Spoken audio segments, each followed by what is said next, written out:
rise up high and beat the drum to what we love. Risk the fall, or we have felt it all come crashing down from far above. Stars are rising, countless worlds colliding, only one will take it all.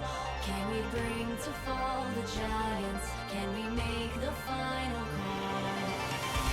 We are the ones to ignite the darkened skies, the champions of the world that we defy. A solo ride of the few who rise up high, and we all fight at the last light.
We are here for the final day of Super Week, Nate, the final round of this group stage, or the stage, or whatever you want to call it. We are here with the final matches that will cement where everyone stands within the LTA South, and I could not be more excited. My name is Orbital. With me is the best minion to ever wander off the rift, and of course, who has been here on the desk of the LTA South for I don't know how long. It is RandomMinionCaster, and we will be covering the first two matches here on the day that do hold quite a bit of weight, but for very different reasons. Yeah, Orbital, and it being the last day of the positioning phase, nobody's position is actually locked just yet. There's a lot of variants that can come through, and here are the four matches we've got today. Red versus Fluxu W7M. Red probably has the biggest variance. They could end anywhere from 4th to 8th. Kate Stars versus Pain is still a battle at the top, with Pain being arguably the best team along with Furia, but Kate Stars should be up there if not for the super week for them so far. The third match, Loud versus Furia, is an interesting one. Okoisaru and Voto, the bad thing returns. Loud is starting to scale up. Are they going to scale up now and into the group phase, or will Furia still maintain their top of the table supremacy? And the last match, of course, is the LLA Throwdown. Leviathan, the biggest landmine, it feels like, in the LTA South right now, with them having beaten teams like Furia, like Kate Stars, but having lost games to the likes of Loud and Red and IE. They're now 1-5. They found their first win of the split, and they looked good doing it. Can they take out their brothers from the LLA Leviathan? That's the fun part to talk about, because of the fact that IE for so long had the longest losing record here in the LTA South. They broke it, and now in the opening matchup, we get to see two teams that unfortunately now are tied for that record. Red as well as Fluxu W7M are both currently on an 0-3 losing streak, and Fluxu has had a rough time in there, having lost over to Furia, Pain, and Loud recently. Red Cannons as well, losing over to Pain, Furia, and IE. That was the loss that we talked about. But that is why this matchup is so important. As you mentioned, Red has a lot of variance. You can see where they currently sit at 6th.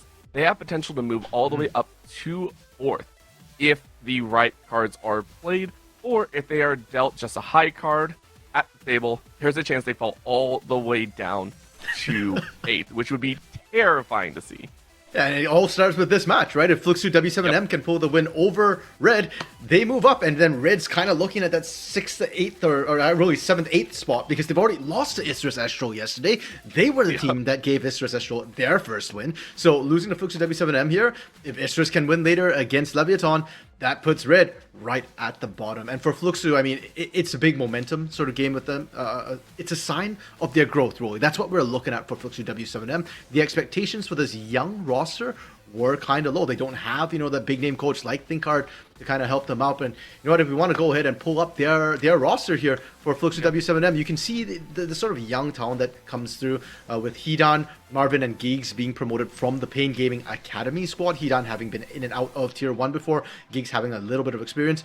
Fu, a bit of a younger mid laner as well. He was supposed to be the big next Brazilian faker, if you will, after Tinones.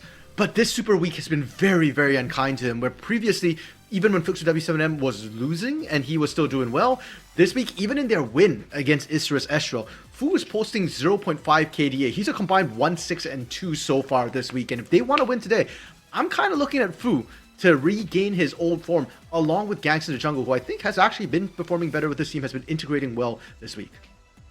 And that's the hope to see even further because of Red Cannons. They are stepping in here. And in that mid lane, you talked about it against Fu, will be Mago, another rookie that has joined in into this split and into the team itself. You got FNB in the top side. You got Aegis actually stepping in, which we'll talk about here very quickly, which might change the flow of this game as well. And then, of course, Brunsi and Frosty joining out in the bottom side. But, I mean, Mago's there, but please, RMC, talk to me about this, because Red have basically pulled out Exodia, trying to bring, their hopes back and around.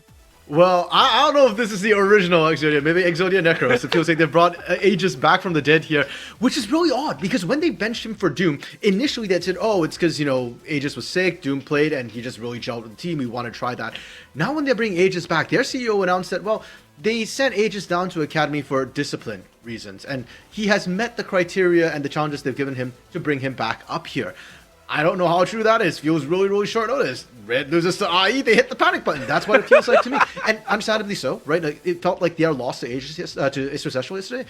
They didn't know what they wanted to do. They didn't have a leader. FNB, Mago, Brunsi, individually were doing well, but they were 5 individuals and not one team of 5. And when you're looking for a leader, we're looking at Brunty's a mechanical genius, sure, not necessarily the guy you look to as a leader. Frosty brought on to be a complement to Titan back in the day. Again, mechanical, great, not really your big playmaker. FNB has his minions. There's a reason he hasn't gone international. He's really, really good, but again, not a leader. Who's a leader? Aegis, the guy who's been on this red roster the longest now, and they needed a voice. They've got it back.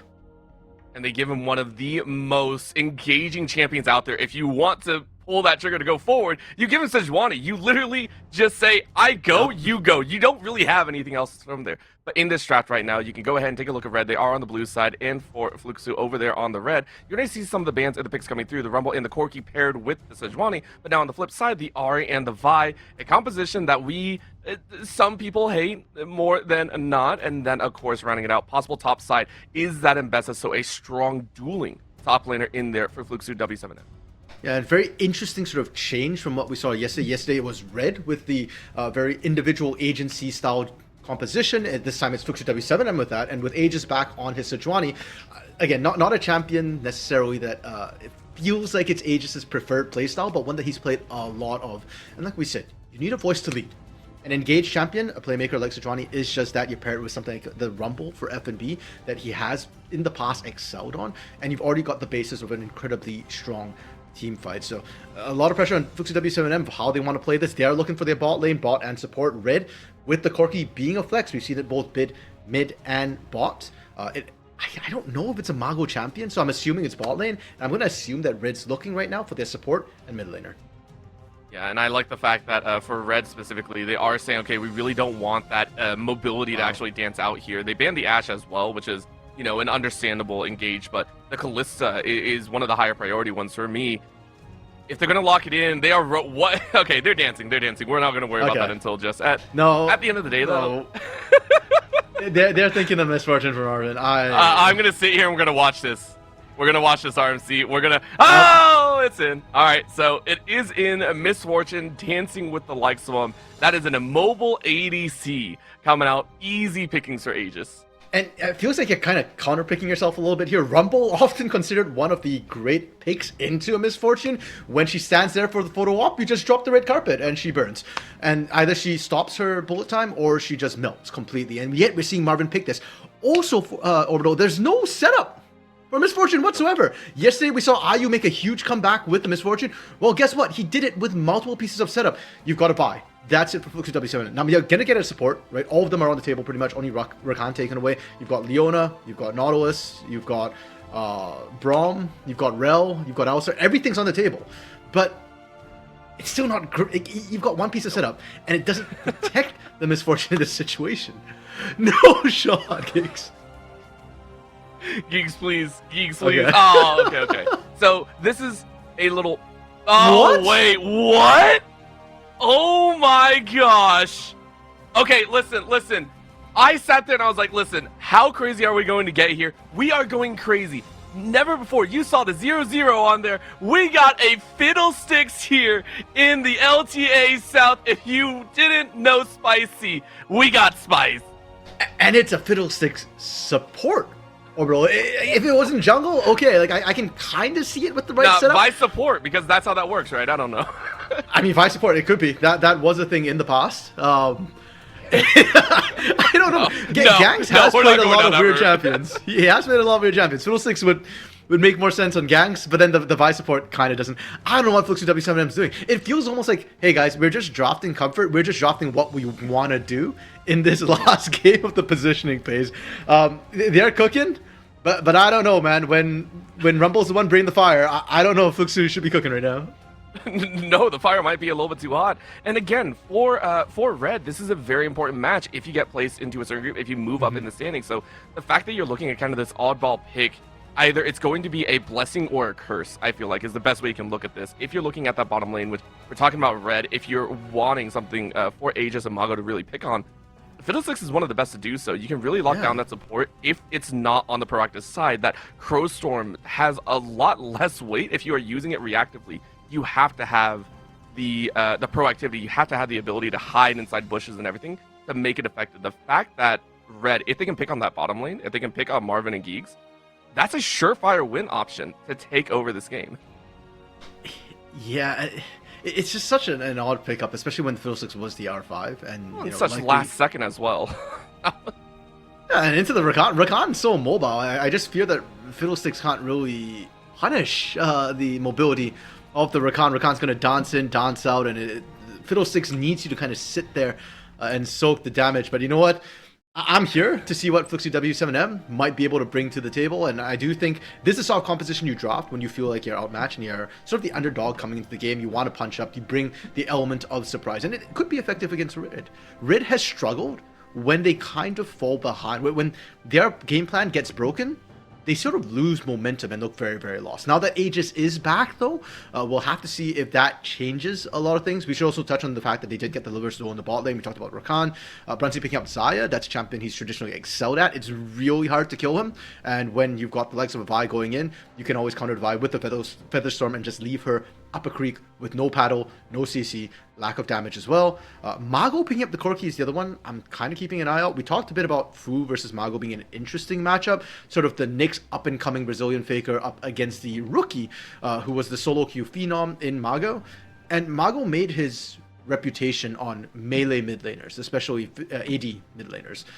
Corki is an AD mid laner, but a bit of a range champion, and not something we've seen from him this split. So I'm actually really curious to see how he navigates this champion, and whether he can position well. He currently leads all mid laners in death, with an average of 5 deaths a game. With the Corki, I feel like that's a champion that might add to that stat. And it feels good and bad to have that on top of your head, because I hope the kills are also leading in, but as you said, maybe struggling a little bit in that phase, and go ahead and see some thoughts being brought out by, I believe, one of the coaches for Red, taking a look and seeing what they thought of bringing back Aegis in. But right now in the laning phase, we are seeing that slow start. Junglers both starting up on the top side, and already Geeks trying to start with that quick damage source. The silences are going to be very fun to watch if they're landed, and let's see what this laning phase is all about. I'm just so curious how Marvin and Geeks are either going to enjoy or despair in this bottom lane. Top side, we're seeing, of course, Hidan throw down a lot of extra damage as FMB is still trying to wait and hit level 2. Finally gets it, but already Hidan is out. Yeah, and unfortunately, Hidan's not really been enjoying his time so far in the LTA South. His promotion backup has left him with some rough stats. He's currently the lowest goal difference of 15 of all players, negative 588. Now, Bertles was lower, but Bertles gone now. So out of all the top laners, all of the players left in the league, Hidan has been struggling in the lane the most. And against something like a Rumble, which is a bit of a lane bully, I am very much concerned if Hidan can kind of get control and how he's going to be able to survive this, especially with Aegis, a very heavy ganker. There's a chance that you just accelerate this lane and just put Hidan in such a deep hole that he's not relevant to the game for the first 20 minutes, and then by the time he is, the team as a whole is deep in their own little hole, and then at that point the Empress is kind of useless. Well, for the moment, you will have a little bit of open space. You kind of noticed that the junglers were starting from top to bot side, so got a little bit of time to work. Maybe hit level 4, level 5 before things get really, really dicey. But the bot side, take a look at how far up Geeks and Marvin currently are. If this clear finishes up, if Aegis is able to finish, it'd be a dance. But for right now, it looks like both are cheating in opposite directions. Aegis doesn't want to meet the Vi inside of the jungle and doesn't want to meet him at the scuttle, so instead opting for the easy and safer trade of the scuttles. Yeah, a little bit surprised he didn't try and go for the bot lane gank. Something maybe he goes to the mid instead. It is not a bad lane actually to try and look for some action. Both Fiddlesticks and Misfortune are not known for their mobility, so if they do get ganked, they kind of have to burn flashes. And Xayah Rakan, Xayah's not that strong early on. But paired with Rakan, with how the passive works, is the extra damage to get, they're actually not a bad lane to try and gank. You do put a lot of damage down. Giggs already burnt his heal fairly early on when trades with Frosty, so yeah, the bot lane is vulnerable, it feels like, for really both of these junglers to look at.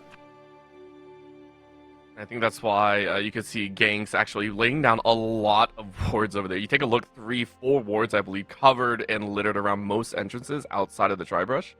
Just making sure that that bot side is safe for Marvin and Geeks to push up. At the current moment, though, Aegis, having recalled, gotten that Giant spell, picking up a lot of extra HP, going straight, I believe, for that Heart Seal. It's on their second rotation and second clear. Everything is pretty hunky-dory. No one really getting in and out of position, and no one deciding to go too crazy. We see the standard little swap here, going for those grubs coming up in just a few. You know, this Super Week, we've mentioned multiple times about the whole Twitter war that was happening about whether you should buy 3 belts, Giants belts, for the nicer sort of spike at that time versus rushing the Heartsteel. Looks like so far in Brazil, it has been the Heartsteel side of the argument that's winning. Everybody's just been building straight up that Heartsteel rather than trying to rush 3 belts into a Warmog sort of situation that was being discussed. And I guess it makes sense because one of the proponents of the Heartsteel in that discussion on Twitter is Coach Thinkard, the coach of Furia. And so it feels like Brazil, or the LTA South as a whole, has just embraced the idea of Heartsteel. We do see a bit of a sneak start from Fluxu W7M on this Dragon. Aegis, I think, has an inkling of a suspicion, so he's going to walk in here and spot it. I don't know if he might actually be able to steal this. He's going to try for it, and he goes in, and he does find it away with 600! He smites it, gets it, flashes out to safety! It ain't first blood, but it might as well be! Welcome back, Aegis, to Tier 1. You love to see it, and this is what Aegis has been known to do. Mago, though, being run down. Oh, charm misses, but the orb lands, and it will actually be first blood there. But my gosh, it pales into comparison to the fact that you lost Dragon. Oh my gosh. Yeah, and that was a truly thank you for the leash moment from Aegis, right? Like, he just literally walks in, smites it, walks out. I love the way FNB dropped the equalizer as well. It looked like he kind of missed, but really it was just to secure the exit so that if anybody flashed over to try and follow Aegis, they would burn and be slowed. So it wasn't about damaging necessarily ganks and Hidan, it was more just to secure the exit. And now with that strength that they had, with the pressure that Brunsey and Frosty are putting down in their 2v2, Aegis going to start these grubs up. Oh, and this is interesting as well. It was Frosty kind of running interference here and was on top of a ward as well, but Ganks kind of knew it. You saw the rotation, you saw the macro, and the fact that Ganks, Geeks, and Marvin want nothing to do with this, it's a telling tale. Red are actually going to get both neutral objectives because Mago is also cheating up from that mid lane with a cover of 4-3 in technicalities. Yeah, and I guess a lot of that has to do with the fact that when you pick the Misfortune and Fiddlesticks, you're waiting for level 6. Without Crowstorm, Fiddlesticks really doesn't feel very good, and he's got a lot of struggles trying to get into the fight. Fu being run down, no flash. Oh, but that's a flash forward in the last auto. FNB was out, and you get the extra No shield, way. you live! The last second potion chug grants FNB that tower dive. That's disgusting. That's Scrap Shield, and yeah. FNB getting brute forcing that dive and actually works. Oh, that's so nuts. bad. I want to point out he overheated midway through and was gonna back off. I want to point that out. He overheated, was like, I can't do this, and said, wait, yes I can. That was ridiculous. Nah, but trust, all calculated. FNB knew he needed the overheat for the auto damage. That was nutty though. So clutch to get the Scrap Shield right at the end there, to wear out the overheat so that he could actually use abilities. And that's kind of big for Red as well. We talked a little bit about the matchup between Fu and Mago. Fluxu W7M, they won their game even when Fu wasn't performing. So if Fu starts to perform, I feel like that's one of the ways Fluxu W7M can get back into this game.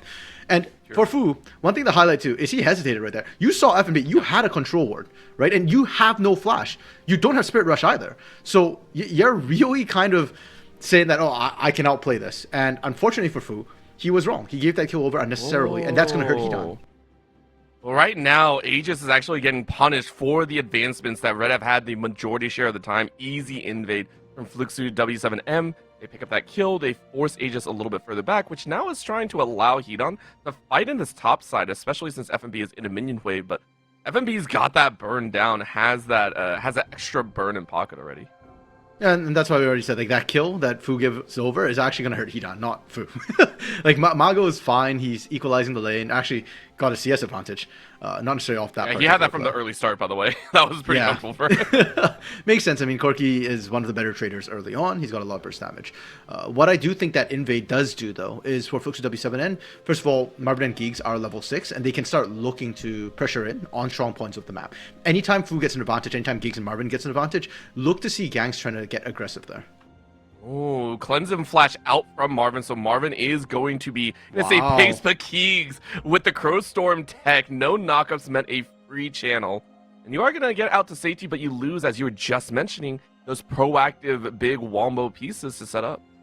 Yeah, Marvin Gate's going to have to be a little bit more passive in this lane with the Crowstorm down. They still have the bullet time, but I expect to see it more used as just wave clear at this point. Good double up onto Brunsey, though, just to, dissuade Brunsey from getting too aggressive. Aegis still being tracked in the jungle for now, and that could signal to ganks that, hey, Aegis is leaving this ball lane. We don't have cease and desist, but if Brunsey sticks around, maybe we could burn it out or flash. Yeah, I mean, you saw the flash available on ganks themselves, so it could very well just be that jump forward, be able to kick something out of the way. But at the current moment, no, you go ahead, back to power farming a little bit, try and make sure to get your camp cleared. Right now, both junglers sitting at 15. That is true. That is true. Crowstorm is one of his ultimates. What crows hurt you? The most beautiful crow actually hurt me at one point. We are taking a look at the upcoming dragon in about 10 seconds, which is an Infernal, second of the game, plus the extra set of grubs, I believe, will be up just as well. So a lot of things to look forward to, which is why we see the bot laners currently in mid. Okay, fun fact, by the way, a random fact. There is actually a term for fear of ravens, or fear of crows, pardon me. It's corvidophobia. It is an actual thing that some people are actually afraid of crows. So, understandable, Rose, understandable. I'd be scared of crows as well if they hurt me that much, like a Fiddlesticks can. So, we'll see how that goes. But at the current moment, if you have a fear of crows, look away now.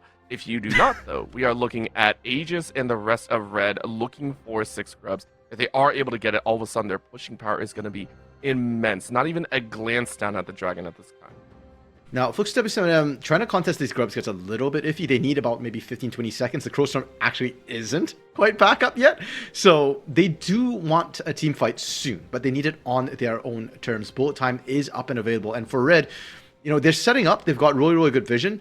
But if it does come down to a 5v5, I am a little bit concerned. Without FMB there, they don't have the equalizer. He's got TP that we've seen so many times in the league already.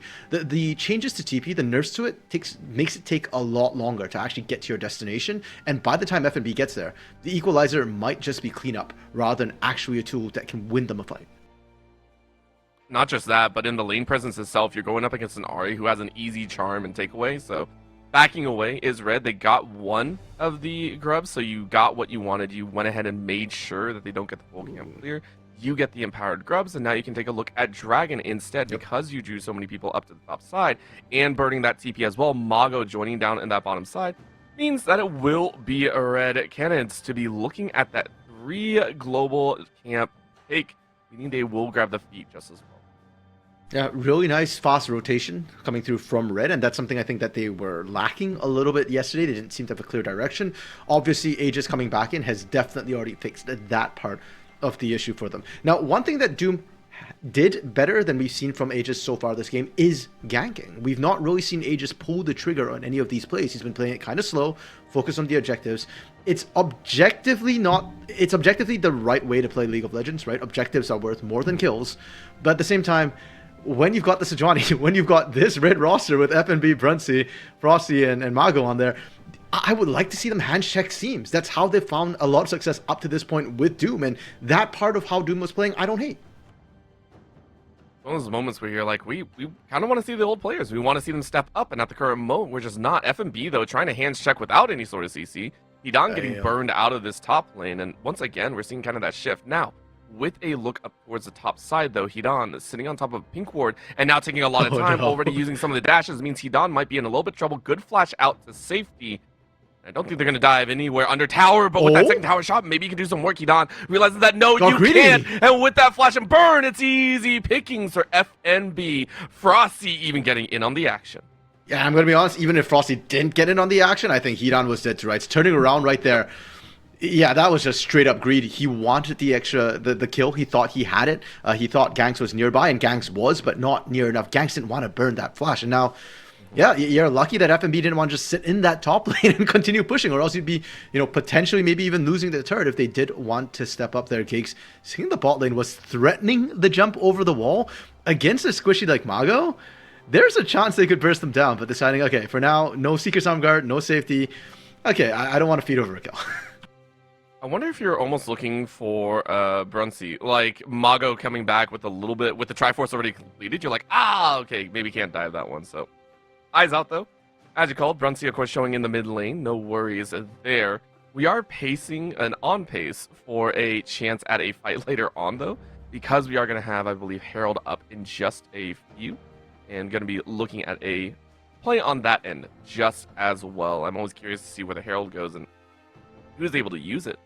You get to see FMB now being forced into that rotation value. It was originally Mago down on the bot side. FMB picked up one wave, and I was like, okay, 3 are coming down to meet me. Thanks, guys. FMB on a ward as well, but he's got Aegis in the back pocket. No Glacial Prison. He's got to remember that.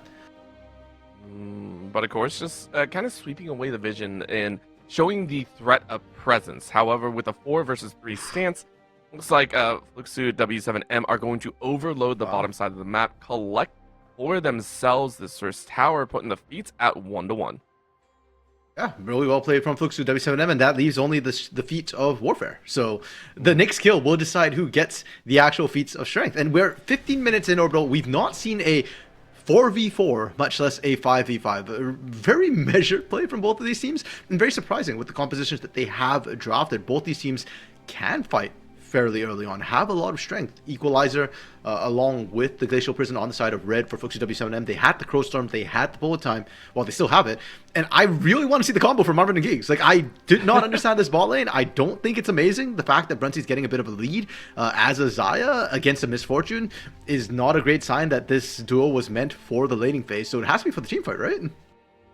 That's what you're hoping for. And of course, right now around the Herald might be the big play to go for. No vision over the wall, but at least you can see a couple members stepping out. 5k left on the Herald. A quick little swap as Giggs is going to go ahead and snap some damage down, but it was enough to force. So Red Cannon's also saying, you don't want to fight right now. And it's, again, so contrary to what you were talking about, Aegis now with the Heart Seal and Merc Treads in tow. You could pull the trigger. We've been sitting on all these ultimates, on all these flashes for a very, very long time.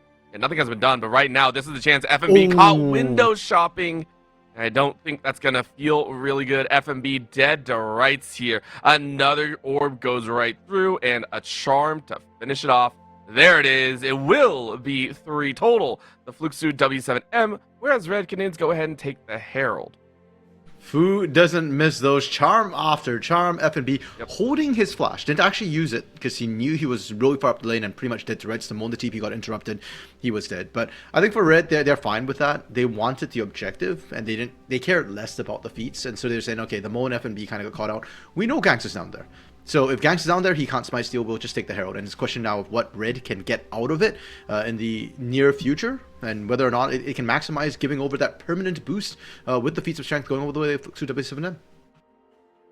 We can get a little replay. You can see here, actually, it definitely was one of those moments that's like, dang, okay, at that point, we're already dead. So feels kind of bad for FNB, but it feels good, as you mentioned, for Fu, who is still looking for that kind of revitalization. We mentioned how quiet it's been. Right now, we're seeing the dance in the mid lane, though. The hail of bullets is coming down. Runcy a little bit slowed up. Frosty, though, down to about 50%. Wasn't really expecting this when we came back from the replay, but apparently they were dancing very, very close to the edge as the dragon is now currently up. And I suspect Fluxu W7M, first to the objective, actually got their vision down first, which is really important, especially when you got a Fiddlesticks on an ocean map. There are so many dead angles he can come out over that if Red are not there first to set up vision, all the bushes are unsafe. You can drop the effigy as well, and then next thing you know, you walk in the bush, you might get feared. You know, you don't know if that's the real Fiddlesticks in each and every bush, and because of that, Red playing this really, really slow right now. In fact, they've completely abandoned the dragon. They are looking to try and push mid instead. Okay, listen, it's not truly abandoned when Aegis stole the first one. This could easily be another steal. However, they're just going to go right on in, look for the dance on top. Crowstorm right in the middle, but the damage is actually a little bit spread out. Red properly disengage and draw a lot of extra damage. And auto down from Mago takes them down, and that means no smite to come through. It's not even contested this time around, as that's a smite away. And now the follow-up damage can come through. Red chasing for a few more kills. Everyone very low. A flash spear to the back of the body pulls the Scarecrow down. Not usually what I associate with harpoons when you're hunting things. I think whales, not necessarily scarecrows, but they got the dragon to boot as well. And Red, the patience on display. Look at the target selection to come through. I thought they messed up when they just went for Hidan, who's one of the tankier members at this point in the game. But the immediate turnaround and to punish on Ganks. Ganks going in on the cease and desist really shot at him. He's the jungler. He's the smite. The moment Mago takes him down, this dragon fight is utterly, absolutely lost. And Red, the way they peeled back, I don't know what's going on with Fluxu W7M this game. It feels like multiple times they've gone in when they shouldn't, right? The top side, Hidan turning on a fight he shouldn't have gone for. Oh, he got left hanging. I think he got the fist bump at the end, but Aegis just chill, drinking his coffee, like, you know. Yeah, just another day in the office. We get the dragon, we steal away another objective, and we get the kills to boot. Yeah, I just questioned Fluxy W7M though. Ganks going in when they have the jungle of the smite with no backup? Question mark. Fu going in over the wall after the fight is done? Question mark. And it's costing them. They were actually in the lead, and now they're not. I think that's almost one of the understandings from Red. You keep in mind for the fact that they knew the Crow Storm was going to come out at one point. They knew kind of this big body was going to be thrown at them. And I just have to point out again how cleanly they disengaged that. Every single member. And then, as you called it before, FMB making sure that Marvin was going to be sitting at half health thanks to that red carpet, thanks to the equalizer being rolled out. It was so well played from Red that the mistakes of Fluxy W7M were highly highlighted or spotlighted, at least at that moment. Frosty now getting caught out in the river. Might be in for a worse for wear trade. Fu over the wall, getting ready with a quick charm, is going to find it, and that will be Frosty being given the support treatment of treatments. It's kind of funny watching the way they were hurting Frosty. Like, it was fantastically done by Fluxy W7M, but they look like a pack of wolves. And I look at the red cannons, and they're the ones being hunted down piece by piece. Great collapse from Fluxy W7M. Can't find much off the back end of that pick, though, unfortunately. Bot lane wasn't shoved up, and mid lane had enough coverage. Meanwhile, you get the pick onto Frosty, FNB gets the free top lane, and he gets the shove in. It's extra gold, but I don't think the gold gap really closed that much. And for Fluxy W7M, I want to see them do that around objective time. If they can do that, and hey, they just showed us they could, that would be a way for them to come back into this game. And we've always talked about the fact that Fluxy W7M, they've slowly been improving over the course of the season, and we've seen them start to gather pieces, especially in their setups. We've seen even in their previous matches, even though they lose, they are starting to kind of stack their proactivity. They're starting to get to those objectives. They're starting to try and gather an early game presence. It's just the execution towards that mid to late portions has always been a little bit suspect. So again, small steps forward, as you mentioned, get those wards down, which they're doing right now. Of course, they drop the ward as soon as it gets swept. They drop a pink ward in the back end, which means once he takes out the one in the river, but they are still showing presence. Unfortunately, Red, they are getting way more presence here. Marvin now getting caught, burns that cleanse immediately to try and stay alive. However, that does mean mid will most likely fall in favor of Red, opening up the map even more. Yeah, we'll have to see how it goes. With the bullet time, it is easy for Marvin to kind of wave clear that from potential safety. I think Red might just wait for the Glacial Prison to come back up before they try and revisit that play. The cooldown on Glacial Prison being much lower than that of Cleanse. No objectives really to fight over. Atakan is up and available, and that's why we're seeing all the wards being dropped for now. What is this cheer from Kate's? They're getting amped up already. I don't know. This game has still been pretty even so far. I don't think it's ending anytime soon. So hopefully they can keep that momentum on the side of Cade, ready to go whenever this game actually ends. Again, no Glacial Prison, so just jockeying for position. I don't think that's a real kill threat here. No, it's just, again, those pieces of the puzzle, and I love the terminology that you use for Fluxy W7M, trying to be the hunters, trying to hunt down a single prey each time. But we also have to talk about how you got to be careful as a hunter. Sometimes you become the hunted. Well, they're bulls, right? They're herbivores. They don't do like pack hunting mentality. They shouldn't, but they are, and I'm liking it. There's, listen, if you're backed into a corner, you will fight with everything available. But right now, a couple TPs coming in, as this will be 4th Dragon. And remember, for Red, this is a huge piece for them. I think Ganks actually walked over a ward, though, and is now going to speedily make their exit. But again, Red currently control the upper portion of this river, meaning they got their backs pretty dang safe. And they're not worried about any major flank options. For the side of Fluxy W7M, though, this is a dangerous one, but you got to put it all on the line. And this might be that big 5v5 that we're hoping, waiting to see. The last time it didn't work out for Fluxy W7M, they did get torn apart because they started up the dragon. This time, Aegis starting up the dragon to actually discover ganks in the bush. That's actually a really smart way to play when you've got an ocean map and you don't have a ward in there. I am waiting to see, though, Marvin and Giggs. The Crow Storm bullet time didn't work out very well last time. There was no lockdown to hold people in it. This feels like another chance to see, okay, how does this comp work? Why is this bot lane the bot lane you picked? There's no way that's a full charge TP, right? Okay, I was like, no, he did. He's gonna now TP back into the battle, I believe. Okay, so maybe he was just picking up. Oh, he was completing his item, and now Showtime. they're going to try and fight. Gangs jumping in for the back end. That's going to be the catch in the backside, but Brunsey once again goes up, and Mago is going to lead Gigs. No chance. Bulletstorm goes across everyone, but barely does any damage, and it's a kill for kill right now. But once again, Gangs is already gone, meaning this Dragon has a larger skill for Red, but that's the Crowstorm that you're looking for. Aegis is out, though, and down goes Gigs. And with that loss, Mago is free to rain terror on the opponent. Still goes down, but drops the damage, and FMB will finish it off. Final harpoon to the back as it's an ace for Red Canids. And for Fluxy W7M, I see the idea. I know what they were trying to do. I like it even. The Crowstorm and the bullet time actually being desynced to kind of force Red away from these objectives. But Red are just playing so well, and there's just not CC to force them to sit in it. They just get to walk away every time. Sure, you're getting reset after reset, but if you're focused on Red, you're not focused on the Dragon. And now Red, FNB, incredibly fed, 5, 1, and 4. Ocean Soul in your pocket, meaning that you can really tank up a lot of this spread out damage. And look at how spread out the fight is from Fluxy W7M, right? Like, not everybody collapsing at the same time. Now, with Ocean Soul, the next fight's going to get even harder. They're going to be regenerating throughout all of this. And for Hidan and Fu, they're looking for flanks. At this point, they're kind of waiting. They're looking for Gigs to try and get in there and then be able to follow up. But they weren't able to. They were kind of far away. And so when Gigs goes up, he's waiting for the backup. He's waiting for the cleanup crew to just roll up the side of Red. They never showed up, and he's just kind of left hanging. And then now Fu and Hidan are just like, oh, we have no front line. There is no flank. There is just us against 4. You even see maybe a little bit of tense action there. A lot of happiness, though, on the side.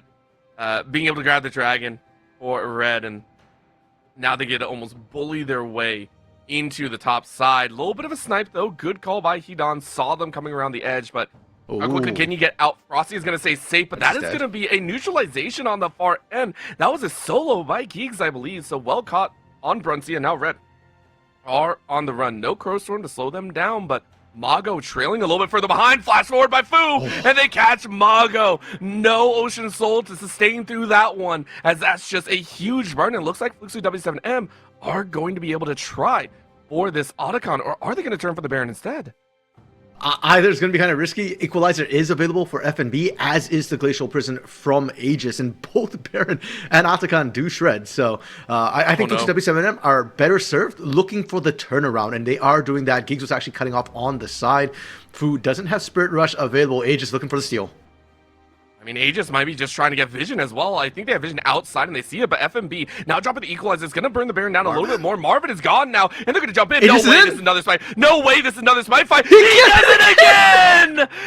Aegis coming up from the academy says, I am better, I am made stronger, and does it once again. No global objectives for you, Fluxy W7M, as even the Otacon is looked at. Triple for FMB as a cherry on top.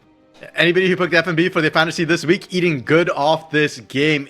Triple kill, 8, 1, and 5. He's been the big cleanup crew. And remember, that fight broke out 3v5. Now Red with Baron in pocket. Brunsey and Mago have respawned as well. They are just going to get this push and look to end. I don't think they can, though.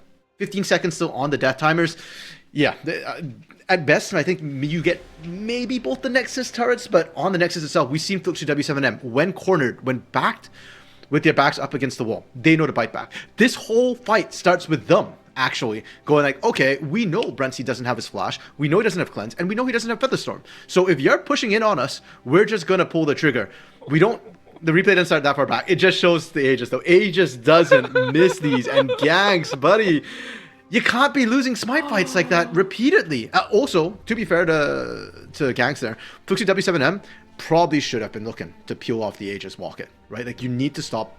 You've got CC. You need to make sure he doesn't walk through that tiny little channel, that choke point. Fight's breaking out, though, in live.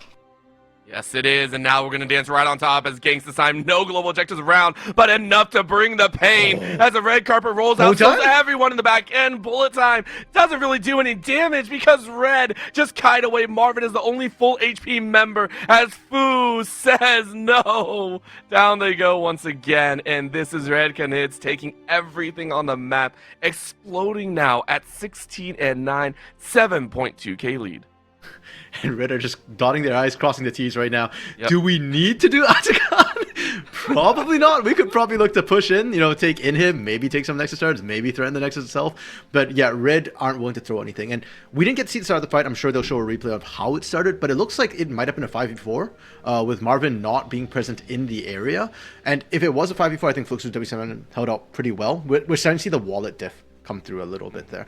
Even though it looked like Fluxus W7 played that pretty much as best they could, right? They got a great bullet time channel coming off of Marvin. I don't believe the Crow Storm came through on that one, unfortunately, but it just felt like they couldn't actually kill anybody. And we talked about the Ocean Soul. That plus gold buff is a synergistic sort of benefit that Red are getting right now. It's just making this game nigh unplayable for Fluxus W7M. To facilitate a pick, they need like 2 more people. It's a 3v1, 4v2 style situation. Anytime it's like 3v3 or 4v4, they just don't have enough in the tank to find those kills. And you want to know a trifecta of damage. You got the Walla diff, you have the Ocean Soul, and then you get the Elder on top. If for whatever reason Red Canids wish to go for this Elder, that would be the true tier 3 icing on the cake. It would be the most ridiculous way to end the game, where they are already in the lead 30.5 minutes in. They want to take down this last outer tower, the last remaining in the bottom lane, and they just do not care. As you said, crossing their T's, dotting their I's, ensuring that their chances at making it to a potential 4th place are still very much alive. It's funny. I fully agree with what you said, Orbital. But after watching yesterday, I'm kind of scared. Oh, there we go. They're accelerating. Who's caught? Yesterday, Kate Stars took their foot off the accelerator. They're waiting for buffs instead. And Furia came back to bite them. So I'm very glad that Red is not making that mistake. They are not going to wait for Elder. They are just going to push in. They found the pick onto Fu, the most mobile player, by the way. Great collapse in on that turret. And with Fu out, he's been the biggest threat for the side of Fluxus W7M. It's not been the big AoE of the Misfortune. It's not been the big AoE of the Fiddlesticks as much as we focused on that. It's been Fu with his sort of comeback game. 5-5-3, being the big carry for his team, but much like the beginning of the season, he's a big carry, but not big enough. Yeah, and that's unfortunately the problem. You needed it right now, and it's not going to happen. Ganks ganked underneath their own Nexus towers. Redemption coming in to help out as well, recognizing that Hidan is still on the back end, but this is Red starting to hit print screen on their game and hoping that they can go ahead and take it out. It looks like they're just waiting for a couple more minions, and I hate to say it, Fluxus W7M, the Fiddlesticks didn't really play out as well as you would like. Marvin now chased into their own tower. First Nexus tower falls. Hidan trying to draw minions away, but it ain't gonna work. Bullet time snuffed out and denied. Crow Storm just for the party celebration, and Red Canids will go ahead and finish off this placement phase 3 and 4. And the return of Aegis. You know what? If you're a Doomer, you're going to feel really bad about this because, yeah, Aegis comes back. They instantly win the game, right? And props to Aegis as well. I do think Aegis coming back definitely did change up Red's style. They looked a lot more measured. They were playing the objective game, which, again, funnily enough to me, when you say that you benched him for discipline issues, they look the most disciplined they ever have when they're playing under Aegis. But yeah, it feels a little bit bad for Doom because I think Doom could have won this game the way he played as well. And for Fluxus W7M, I do think a part of the loss was on them and how they chose to play the game, right? Their composition had some very rough win cons for them, and it felt like they kind of needed to get snowballing. But I kind of get it as well, right? Like, this game didn't change much up for Fluxus W7M. Even if you moved up to like Group B, or you're probably in Group B kind of either way because you have the head-to-head against IE, so they didn't really care, and they're just experimenting, and I can appreciate that. Now, I don't know how much they gained out of this with the way they lost, but I think that would be something that Fluxus W7M and their coaches, BP and Sammy, will need to discuss and look forward towards that group phase. As much as I hate to say it, Ganks will have a lot of practice out there learning how to make sure to hit Smite as soon as it's under 1200. That was a little bit rough to watch. That was a very fun win, though, for Red. If you are a fan of them, you are now assured they're standing at least at 5th. They have done very well in this game. And my only question to you, RMC, is this the last that we see of Aegis? Is this the actual roster that we're going to see moving into the group stage? Because I can only assume so. If you're already set, you talked about, hey, they hit the panic button, it's there. But here's the deal. Maybe it's not that panic button. Maybe it is that just rides up there. So do you think we are going to see Aegis now kind of in the main roster side as was originally thought? Or do we see Doom now take that challenge and say, hey, I'm going to come back in the group stage and try and fight for my placement? Well, they claim that they gave certain goals and targets for Aegis to hit, and he hit them. So I assume they're going to do the same with Doom. They claimed initially that they were looking to kind of see who would be a better fit. That said, with the end of the positioning phase is kind of a safety phase. Nobody gets eliminated right now. It's all for seeding in the groups. In groups, you do get eliminated. So the way the groups kind of play out is you have a round robin first, followed by the head-to-heads based on seeding. So during the round robin phase of that, maybe they want to try out Doom at that point. But when it comes to elimination, I suspect we'll see Aegis. We'll see how that plays out, and of course, maybe we get to see even more of these squads as they'll be facing off, as you talked about, in the next stage of play. But before we get to the next stage of play, we have a few more matches here to finish off Super Week for the LTA South. Next up will be VKS going up against Pain Gaming, one of our premier top placement matches for the top 4 spots, and that one to me will be very, very interesting to watch for. Of course, before we go to a short break, I want to give a big shout out, of course, to the LTA South. If you love what you see here, please go ahead, like, follow, and subscribe, and all that fun stuff. You got Amazon Prime, please go ahead, toss it our way. We love it because we want to continue bringing this amazing show forward to all of you that may not be able to catch all the games. Go ahead and check out the LTA South podcast, I believe, coming out every single week now, where we cover the games as well as any roster changes, anything that surprised us, as well as maybe some disappointments along the way. We are going to go to a short break. When we come back, it is myself and RMC once again on the desk for our second match of the day. Don't go anywhere.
from the middle of the pack now to the top of the standings. We are now looking at the top 4 side of things. We are now looking at VermillionRose Stars versus Pain Gaming with a lot on the line.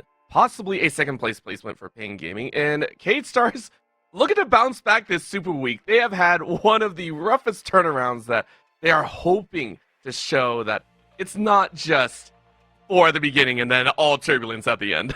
Yeah, it's definitely been a bit of...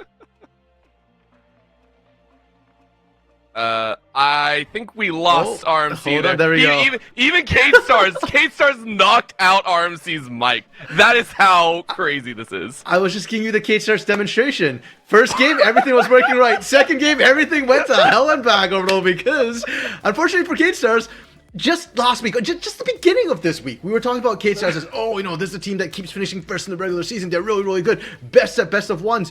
4-0, undefeated to start the week.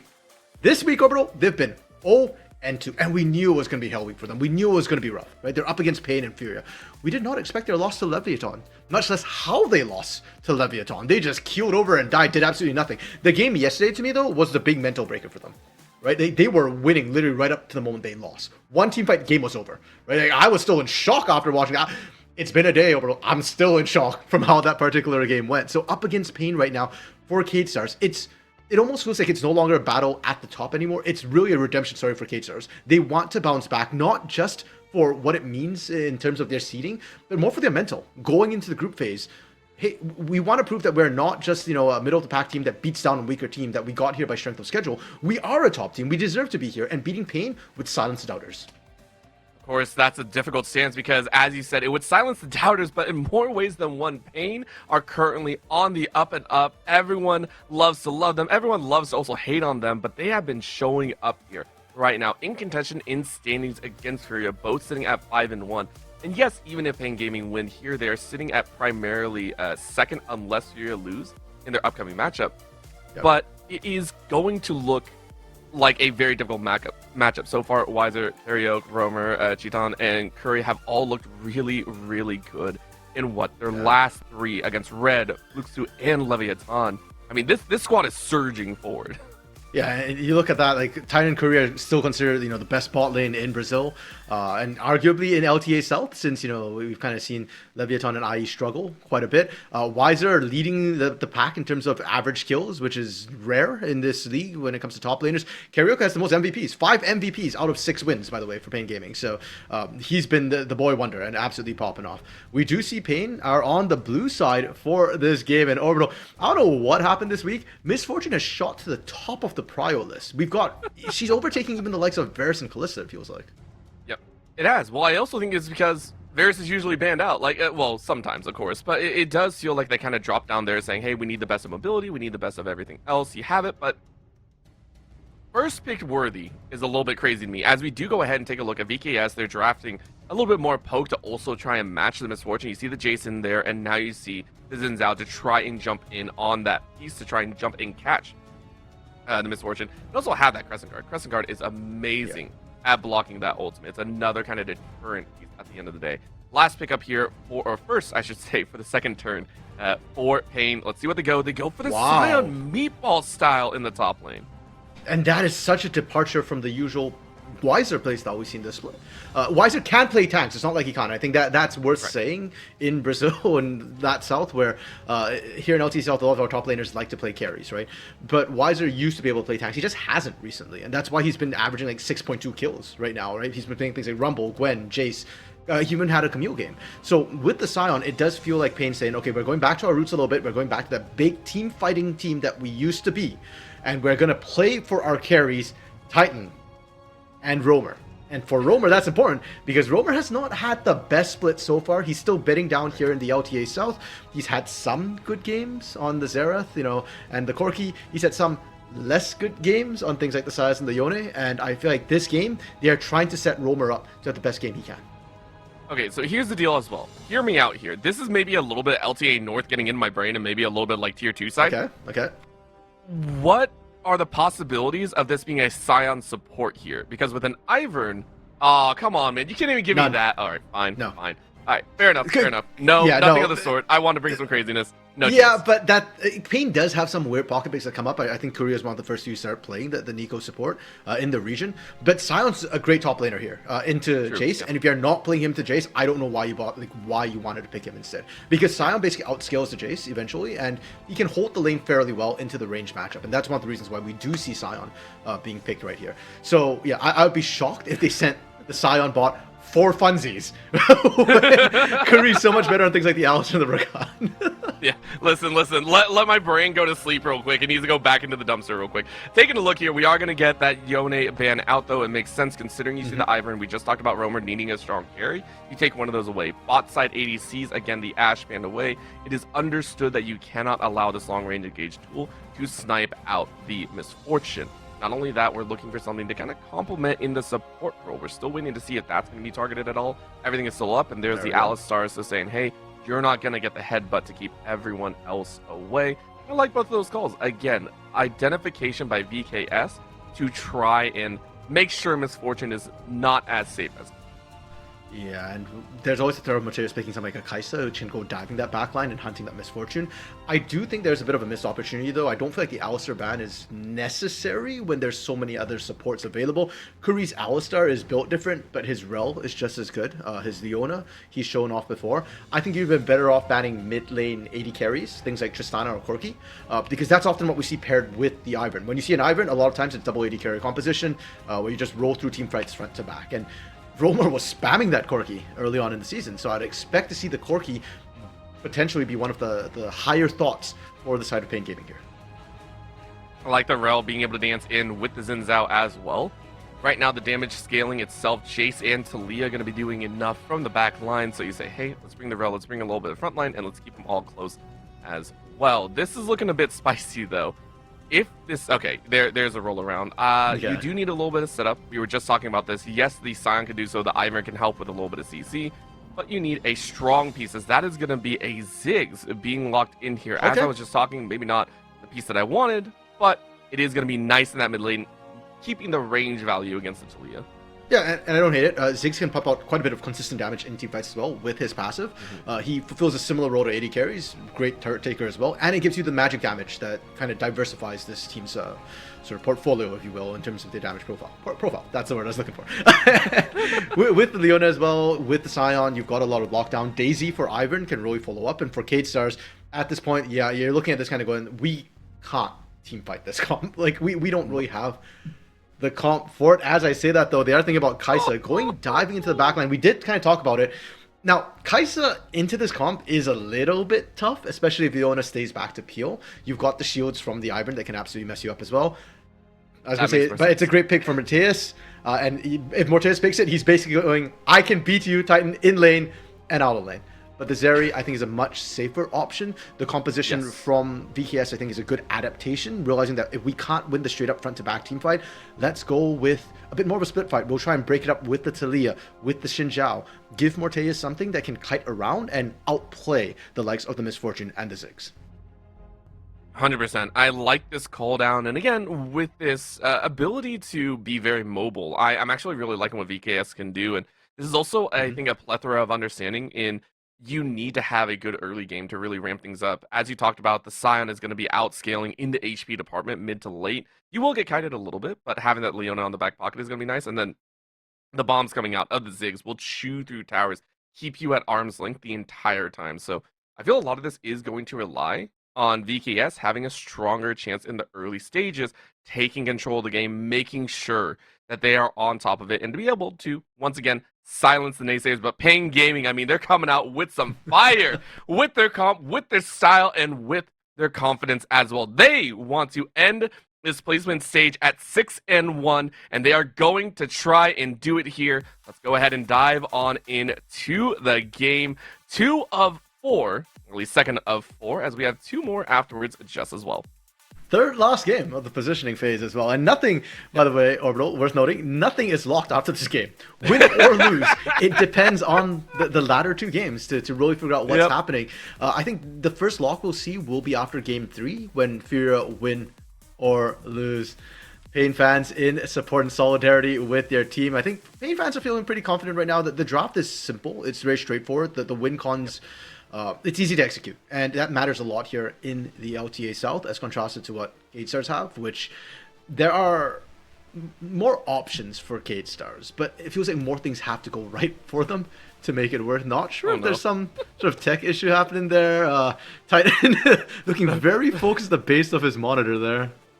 The arms are going to be up for a little bit longer, everyone. We're sorry. We're sorry for keeping you up. You're gonna be stuck there for a while. Might as well take a pose, but might be a little bit of tech delay here. No worries though. Again, everyone showing their love for the team and hoping that they can come out on top. And I'm just again curious how this laning phase is going to play out. I want to see what VKS can do. We talked about the fact that they were very, I want to say, quiet in their losses against Leviathan, and Furia was very explosive, of course, but we want to see that early make. We want to see that early stance forward and really getting into the mix here.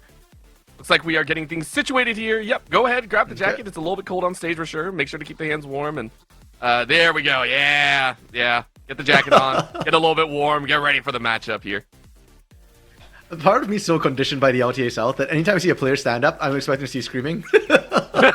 Kissy hasn't really embraced that part of the culture yet, unfortunately. I'm actually really, really disappointed because Cade Stars this split have been really, shall we say, contained. They're very European, right? We had Smalley within the first 2 weeks of hitting Brazil, standing up and yelling across the stage. And then you've got Trimby and Kissy, and they're just like so chill, they're so measured, they're so relaxed. Like, come on, embrace it. Look at what Titan did yesterday and copy that. Yeah, that's true. That's true. It reminds me of the old CS2 days, if anyone's ever, or Counter-Strike days in general. Just the days of someone yelling across the entire hall and you can hear him down. It's so good. It's so good. And it makes for such good viewership as well. But also, the competitiveness. We want to see that competitiveness, even if it's just the placement matches. You still want to show some love, and you still want to go ahead and take victories where you can. A little bit of a chance in as Pain, looking for that early invade, didn't really find anything that, of course, they would want. Just getting information down, seeing where Disibus is, and you're gonna be okay with how everything pans out. Okay, so in chat, Lunar did point out that there is a team that gets locked after this game if Pain loses, and that would be Furia, who potentially gets locked. Cade gets a bit confusing, I believe. Well, no, Cade might get locked as well. I can't recall if Leviathan can catch up if VKS win this game. I think it might also be a lock. So that's like, yeah. So actually, Lunar's right. Yeah, if Cade wins this game, Furia, Cade, and Pain get locked, and Leviathan can't catch up. So potentially this game might get locked. Obviously, as a Pain Jesse, I can't see that happening. So obviously, nothing's gonna get locked after this game, bro. And I'm sticking with it. RNC's fist is up in the air. RNC is up in the air, going, yes, let's go, let's go, let's go. I forgot what that's called. I think 4 explained it to me. I think it's called Valio Follow. It's based off the One Piece like Nakama idea where like the fans are supporting. Okay. Yeah, so that's really cool. That said, I do want to sort of highlight a particular matchup between these two teams, and it is in the bot lane. Titan's often considered sort of the premier AD carry in all of Brazil and arguably LTA South. But Morteus has been pumping out some insane numbers, actually, this split quietly. I feel like he's not getting enough attention. He's got the lowest average deaths, 1.3. Now it's tied with IU, Root, and Tenones. But he's also averaging the second highest CS per minute in the entire league. He's got the second highest damage per minute of all AD carries. And, second highest average kills of all AD carries. Like, this guy has been quietly the big performer for this Cade Stars team. And just because he's not flashy, people keep overlooking him. I think that's one of the things that teams themselves tend to notice a little bit more. They say, hey, this is our solid player here. This is a player that we can always rely on, that you can always trust to kind of be there for the battle. And yes, they might not be the most flashy. They might not have the spotlight, but there's someone that's holding the spotlight there and making sure that you can always shine the light on the right team. Mid lane, we saw a little bit of melee action between Kissy and Romer, which is surprising to say, considering it's a Ziggs and a Talia. They were messing around a little bit. Top side, of course, we're seeing Bull go ahead and just fire away as a Jace does here in the early game, trying to get that wave pressed in and trying to gather up a little bit of an extra plate lead in the future. Yeah, it's a little bit hard for the Jace. I wonder if we get to see kind of how the trades go. But for now, the attention is in the bot lane. Trimby does get tagged up. But I'm going to be honest, there's not a lot of kill threat. And I see Karaoke there. Normally, like, oh, the jungler's nearby. Maybe we get a gank and we get a kill. Folks, that's an Ivern. Ivern's not the champion. Daisy's the champion. Ivan's the pet. So until we hit level 6, I just don't see the kill threat coming through from Karaoke. I think he's just trying to power farm to level 6 as fast as he can. And then really when it comes down to skirmishes, sort of the 3v3s maybe, then Ivan will actually have some sort of significant kill threat. I mean, when it comes to that, I feel like Pain are just sitting there going, yeah, let's go ahead and prep for it. They're going to be happy just kind of taking their own time, making sure to stay at their own pace here. Wiser already out of mana, and the recall coming in from Bull as per usual. Mid laners doing the exact same. Surprisingly enough, though, Roamer opting for the Dark Seal, saying I might get some extra damage, might get some extra punch in this pocket. Maybe hoping Karaoke is able to help out. Bot side, we're seeing yet again Curry very willing to dance on top and try and keep Morteus down, which I do appreciate when you're playing a Leona. Even body blocking the minions, you gotta love that. I'm actually a big fan of Darkseal on these sort of artillery mages in the mid lane, because technically your range is so far back that you should be very, very safe, and especially for Ziggs, you can use the ultimate to pick up assists in side lanes anyways. Top side, okay, we do get to see this matchup. We are seeing Bull seemingly body Wiser, that's fake. Bull TP'd back to lane, and Wiser sat in lane with no mana. And Wiser might regret it, because now we can't find a good time to base. But the way this Jace Sion matchup kind of goes in the lane, is you're trading health for mana. Sion's got a lot of health. Most champions don't have that much mana.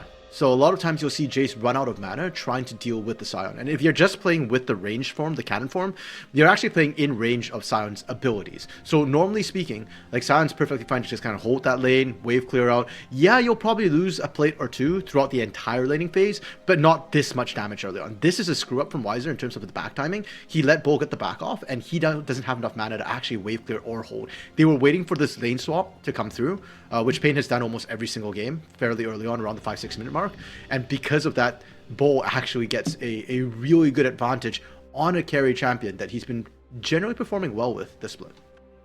Yeah, huge bonus as well. It's one of those, like the tipping point, right? On that seesaw is you're saying, I can almost do it, and then, I can't. Well, now I have to wait for the next timer. Now I have to sit back. Feels bad, but feels great for Bull, who goes ahead, recalls in, and is going to match up with a decent item in their bank. I believe they're up about 300, so a little bit of a component piece.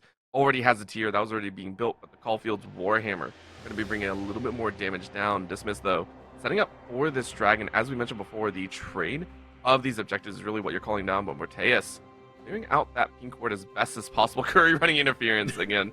I love watching Curry do that. It's such a feels good moment whenever supports kind of understand that you trade HP for that little bit of mat state for yourself and your team. Yeah, unfortunately, actually, more for Pain. Karaoke is trying to take the grubs right now. He needs help. So all that pressure that Titan and Kurio are kind of getting in lane, it has to be sacked in order to secure these grubs pickups. I do like the fact that the Samus immediately went for that dragon. Fun stat about Pain. They have an 81% dragon rate, which means that they get 4 out of 5 dragons, generally speaking. And usually the one they don't get is that first dragon. So I'm actually low-key interested to see if K-Stars can get any other dragons this game, because most teams can't against Pain Gaming. That's going to be really, really interesting to see. Right now, already takes on either side. We're about 7 minutes into this game, so a slow little state. But of course, level 6, level 7 being hit on just about every piece. But Bolt going to be keeping, I think, about a half level advantage over Wiser for the majority share of this game until we see some help, like from Karaoke. And I think they might try for Wiser dancing in front, trying to make sure that the vision is going to be seen. I think Karaoke is sitting a little bit further back, or I wonder if he cheated up. No, he just saw. Oh, that hurts. That hurts. You were hoping that you could try and cheat into that lower brush, but Bull getting a huge advantage right there. Uncharacteristic mistake from Karaoke, the MVP of this Pain Gaming squad so far. This, but good to notice as well that he is level 6. The ultimates are pretty much unlocked on everybody except the support. So Ivern is now an actual champion who can start participating in fights. Given how the game's been going, though, and yeah, there we go. Titan just blowing the ultimate on the wave clear. I think Pain are just going to be happy to sit back and wait for the next objective. Grubs coming up in 3 minutes will probably be when we start seeing Pain be a little bit more proactive. And I'm looking at Kate in the meantime to see if they can kind of find anything. They do have lanes that you can gank. Zeri can run people down, can do quite a bit of damage, especially in a longer lane. Kissy's got quite a bit of burst with the Talia. Now, doesn't have the damage items yet, sitting on a Sapphire Crystal and a Tear of the Goddess. Yeah, that's a lot of mana. No damage whatsoever from those items. But Bo could be a lane you could look to gank. Weiser has been showing a propensity to stick around in lane, take a lot of damage on those trades. And we talk about Sion willing to trade health for mana. Well, that's in a 1v1 situation. Xin Zhao is a very strong early ganker. He's got a lot of base damage. If he shows up in the lane, they could chew through the Sion. I think it'd be very worthwhile as well. However, right now, Dismiss clearing out their camps. No other major global camps up right now, so you're going to be okay. But 2 minutes left till those grubs, I believe, respawn. We want to play for 3 minutes for the Dragon as well, which is an Infernal. Unfortunately, we're not going to be playing for the Infernal Soul. Maybe the Hextech. Maybe we can see that Hextech Soul to play. But Chiton and Curry setting up in their own, and so far, very, very measured pacing. Karaoke, though. Like, can we try this again? Please, can we try this again? And says, all right, maybe I take a different route. I might end up inside of a ward, but that shouldn't really matter. Weiser, though, calling it off maybe and saying, just go ahead, go for that scuttle. Keep the farm up. Keep trying to power through and make sure you're ready for the Smite Wars ahead. Now, Karaoke is just doing his best Ivern cosplay. He's making like a tree and leafing. I'm going to leave. No, I don't like that. Roamer, though, roaming straight into a stun and a half, as this might be first blood. Flash of the wall, what a shield, though, and a body block to come out as well. Trimby and Morteus nearly sniping away first blood, but Roamer finding out that Karaoke was in the right place at the right time.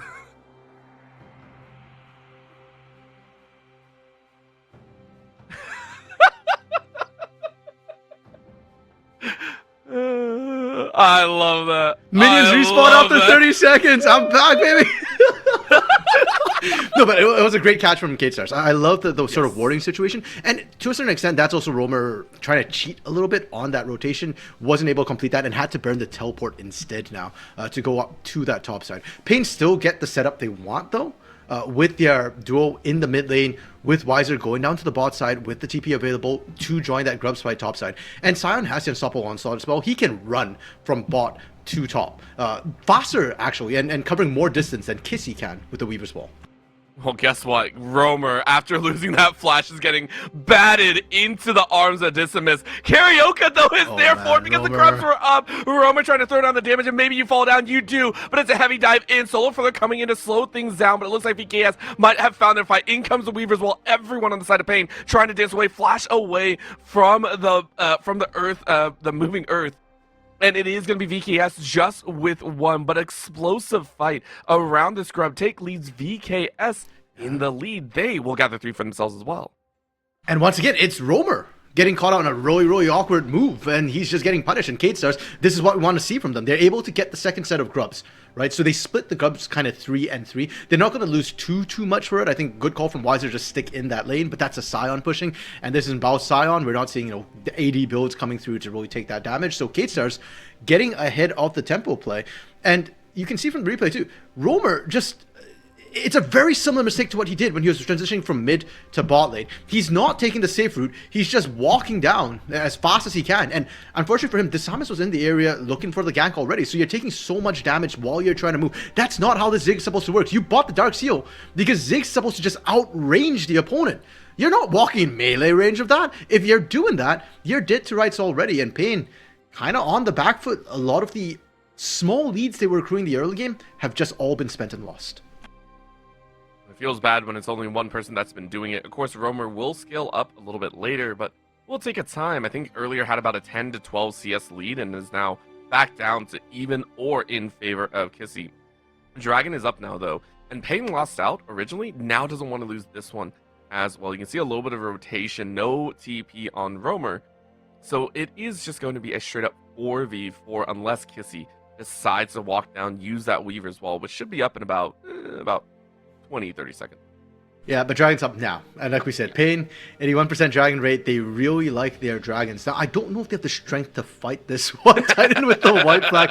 Yeah, I think that's about right? We're questioning whether Pain have the strength to fight this when they're saying, no, we surrender. We can't go for this one right now. The bullet time and the solo flare are up and available, so I was actually curious if they'd try for it at least. They also have the unstoppable onslaught, and Ziggs is not the biggest part of this teamfight comp. Dragon at half health, and now Pain is starting to walk in.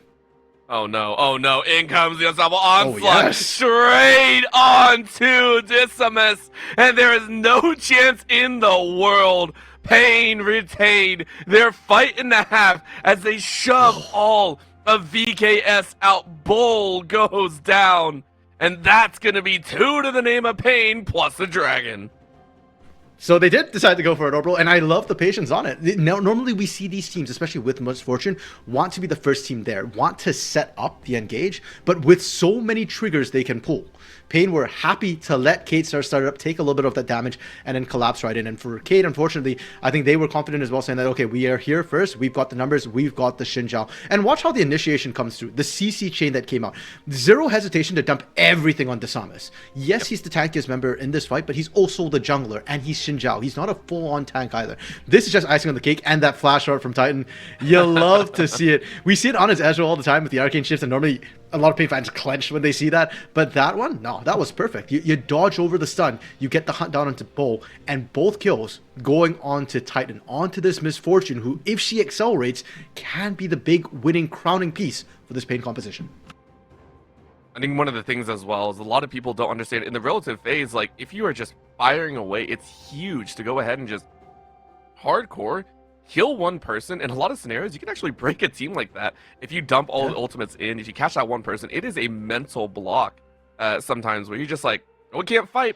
Theoretically, you could, but you lost that one person. It's just that break point. So huge job taking out the Xin Zhao, I think, in more ways than one. Getting back to the current state of the game, though, we are looking at about 15 minutes in. We are still waiting for a majority share of those seeds to come through, which means the towers are all at a few different breakpoints. I believe top side for Pain is looking a little bit weak, but bottom side right now, Wiser is like 2 more, or well, actually a lot more than 2 more hits. Ooh. That is about 2/3 of the HP there, but when you bring 4 members instead, it's more than enough to break through this tower. So tower number 1 of the game going the way of Pain Gaming just as well.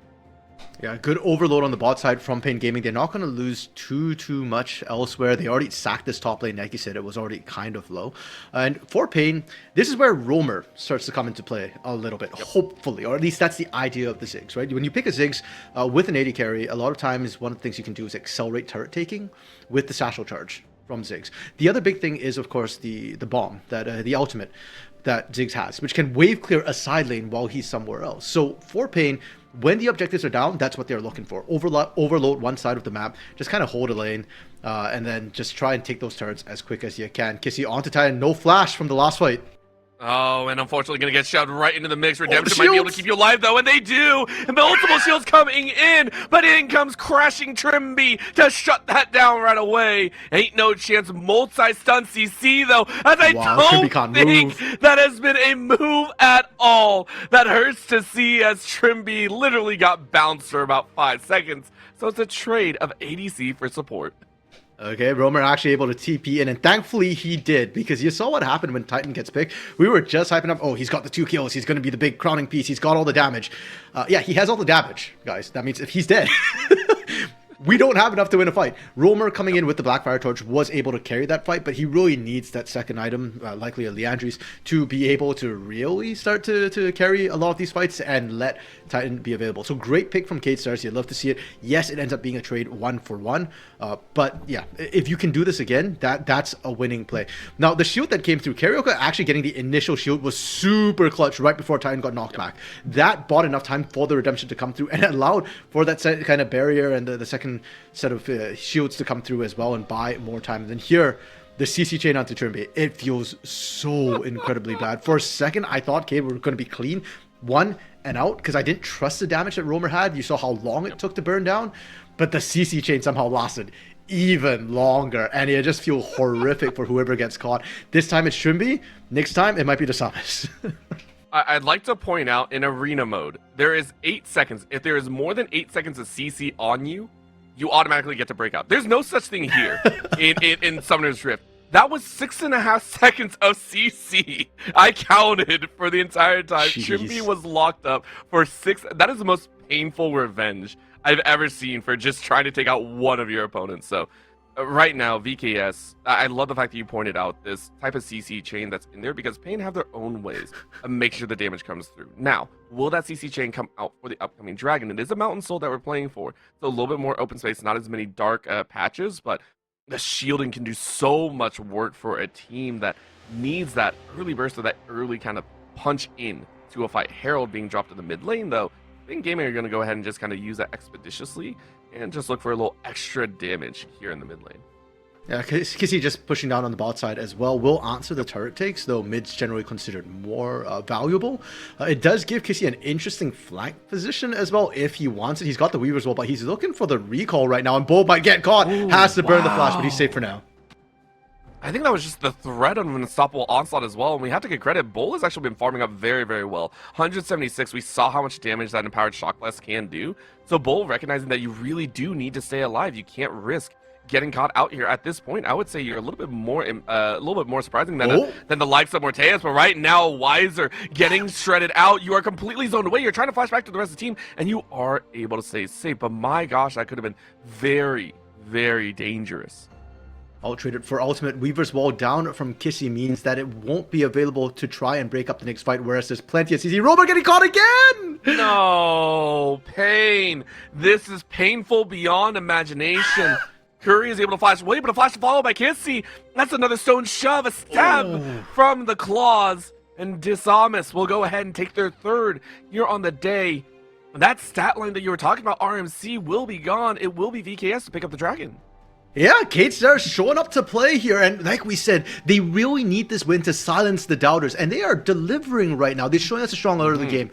Now, as with any parade, you've got the dwarf, whispering in your ear, hey, you are only human, you are not immortal, and K-Stars were like this yesterday against Furia too. They did incredibly well. They slipped at the end, so they need to finish, but this pick onto Roamer, how many times now is that we've seen Roamer get caught out? That's the third time this game. Why is he in front of his tanks? Why is he ahead of Curry and Carioca? That's not ideal positioning. And for Pain, let's not forget, Roamer is only the fourth AD carry, fourth mid laner in this very long-lasting organization. The nickname for Pain is Tradição, the Traditionals. They've been here from the very beginning of CBLOL back in 2012, 2013. And this is only their fourth mid laner. And it was supposed to be an upgrade over Dinkedo. They said, oh, Dinkedo couldn't carry. Dinkedo was tired. He's old. They bring in Roamer, young hands. But the youth of his hands is showing it right now. His inexperience a little bit. Because he's just not positioning properly on a ranged champion like this. And maybe that's a problem that we've seen, before with other younger mid laners as well. Give them a Yone. They look fantastic. Give them something where, they can pop off like an Akali. They've got the hands. Give them something that requires a bit more strategic play, like this Ziggs, and this happens. Roamer, right now we're in the early game. Him getting caught out is losing advantages. But if he gets caught out like that at 30 minutes, that could be the game. That's something that you have to recognize. Sometimes we have to call it the all hands, no brain moments. And that was one of them. We know Roamer has a brain, though. We've seen Roamer actually step up in some of these matches. I mean, Pain 5-1 for a reason. They do come together very, very well. But is it going to work here? As you called, maybe not the flashiest, but definitely heavily impactful. Those minefields, those satchels will be instrumental in either denying Disamus, catching Bull, maybe even slowing down Morteus in the rotations. But at the current moment, a little bit of fight over this mid-side bottom river area. Samus, Morteus, and Trimby are all just kind of around the areas. Curry, second time in about 30 seconds, going ahead and Hextech flashing just around the general area. Yeah, Cade want to be able to take this mid outer turret, and so they're kind of setting up for it. I love the vision denial that they had set down. You saw the vision toggles coming through, and Pain for a second was completely blind. So Curry was kind of fueling his way forward, inching forward. Has no flesh, only the Hextech flash available, and that won't get you out of trouble. So I like the calls coming through from Cade and how they are playing this. You can really see Coach CL's macro coaching coming through with the way they were playing that. Unfortunately for them, it didn't pan out. Pain, the rest of the team is very, very experienced, right? Wiser, Carioca, Titan, Curry, they've been around for a while. They've been in these positions. They've been to Lord knows how many finals at this point, double digits between the four of them. I mean, we talk about 6 seconds of CC. It felt like Pain was locked in second place for 6 splits. So a lot of experience for this roster. They are okay to sit back. Even if the MF doesn't scale anywhere comparable to the Zeri, they are trusting that the Ziggs will scale up and that they just need that one good team fight. Misfortune will always provide that bullet time damage. Hopefully Wiser with the tankiness. We haven't really taken a look, but 920, 930 stacks up there, getting very healthy at level 14 just as well. So the stacks are going to continue to pop up. Cheaton, though, recognizing they might not be in a great spot, and now everyone ganging up. The Wolves are out to fight once again. We mentioned it before. A little time to slow everyone down, though, as Pain are going to try and turn this one around. But again, not much setup. Daisy just kind of slowly lumbering her way into the mix, but wasn't able to catch. So VKS pulling not one, but 2 ultimates with that. And I respect what they were looking for. They were trying to replicate the success they had in the mid lane, but this time Titan had Flash available, and this time the collapse wasn't quite as fast, so Titan able to kind of dodge out in the jungle with the pathways to safety.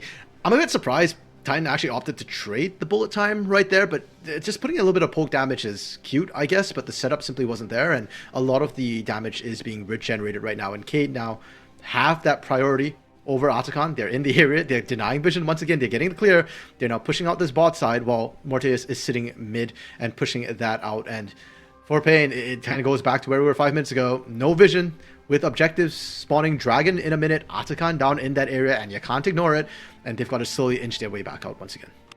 I'd also like to point out, I believe this is VKS's second rotation of wards that they've actually laid down in one single rotation. So Pain have actually not had any vision for the last about 4 minutes around this spot. Now, granted, you know that the Dragon isn't up. You know there's no other reason to be around there. Maybe Otacon, but now there is a reason to be close. So, vision almost denied. Dropping a pink ward down, but it's only there to just try and clear out some of the entry wards. You still are completely dark within that zone. So that's why they're bringing Wiser down a little bit early, trying to make sure that you have this beefcake, that you have this tank in the front line. Curry stepping up into the brush as well.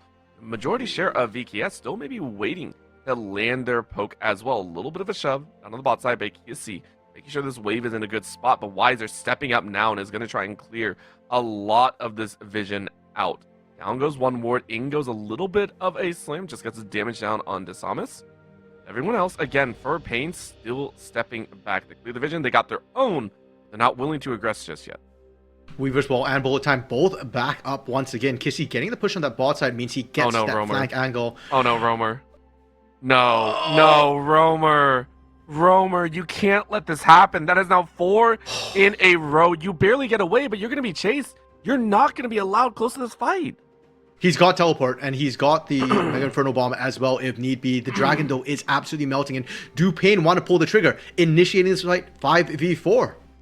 They might have to, and I mean, Karaoke, I'm watching. Are you going to be able to get that smite fight off? Weaver's Wall denying any further TP coming in, but it's going to be a little bit slow, and it's smited away. Desamus takes it. The ensuing fight might be there. Desamus throws down that Crescent Guard. You're going to be safe for a little bit, and I don't think anyone on the side of VKS wants to fight. It's such a well-timed call. In goes the ensemble onslaught, but nothing is caught, and Pain are now chasing for chasing's sake, which I don't think they're actually going to enjoy. Wiser being chewed through here as Trimpy steps on him. Magnustorm only on 2, but gets into the mix. Morteus off on the wings is ready to fly right by, and VKS are ready to take their due rewards. Another shove brings the Leona to their knees. Curry and Wiser are gone, and VKS with a beautiful take on the Dragon and then some. And not only Dragon Orbital, they get the kills to boot, and now with the 2 kills onto them, with Wiser out, with Curry out, that's the front line of Pain gone. They can't look to contest this Atakan, and VKS will be able to really snowball the lead, get the first big blow up of this game. We get to kind of see the replay at the back end of it, and to be fair to Pain, I don't think this was chasing for chasing's sake. They knew they lost the Dragon. They have a teamfight composition, and they are painfully aware of the fact that they're about to hit a power trough. They want to get the kills to accelerate their pace so that they can stay competitive against Cade Stars. It just didn't work, and we talked about this in draft. If they can fight front to back, if they can find the 5v5, Pain's comp, great. If they can't, though, Cade has a lot of individual answers into what Pain wants to do. And the big person I'm looking at for Cade right now is Morteus on the side. 3 items completed, and you saw what he could do. He was cutting through Wiser. Wiser's got 1,000 health, sure, but he doesn't have enough armor just yet to deal with the Mortal Reminder, with the consistent damage that Zeri can just pump out all the time, and Misfortune can't match. Roamer, I want to see damage numbers for Romer, because Yeah. it feels like he's not contributing much to these fights. Well, he couldn't. Remember, he had to TP back in as well, and in that whole section, it felt like did start from the moment that Romer was shoved out of that bottom lane. He was caught in rotation yet again, 4th time or so, and I almost feel bad because Romer's trying to do what Romer is supposed to do. You're supposed to wave clear. You're supposed to The be able to do damage all that. numbers. Yeah, there they are. You can see now. Romer's on still being top. outpaced by Bull, who, by the way, I think might be soaking that up specifically from fighting this guy right here. Little bit extra in the bank, but still. Romer is trying to do Romer thing. I can understand that, but Pain, you can't let Romer get cheated out of so much damage there. He does have the Leandries, and he does have the Blackfire Torch, though. At least you are going to burn if you lay down that minefield and such. Well, but that's really interesting. That Romer not only has the most on Pain, he's almost double Titan. And I think that says a lot. For all that he's getting caught out, he's still pumping out the damage. And maybe we're being unfair about, questioning Romer so much, and we should be looking at Titan. Because Titan did get the early 2 kills, but since then, he's been struggling to find the right bullet time angle. And the short range of Misfortune means that his auto attacks are not that impactful, unfortunately. And maybe that's what we got to look at for Pain. Sure, Romer getting caught and not being present at the fight does cut a lot of their damage. More, now that we know how it goes. But yeah, Titan needs to get in there. And the Dragon Pit didn't quite work out at Baron Pit with the walls, with all these choke points. This is the best chance Pain get. Right now, they're going to try and force it. Remember, no real vision inside, but Curry went up to try and help, but they get zoned out. In comes the redemption. Is it going to be enough? It does. Trimby tried to jump in with the Magnetstorm as well, but it looks like VKS weren't willing to fully commit. They drew out a lot of ultimates, though. They drew out the Solar Flare as well as Daisy. And now it looks like Pain are going to peel off. They're going to try and push into this mid lane, which is going to call VKS off just as well. No Baron to be taken by VKS. Instead, it is save points. Go ahead, get your safety, get your base under control, which now allows, in turn, Pain to go ahead and clear out a lot of vision.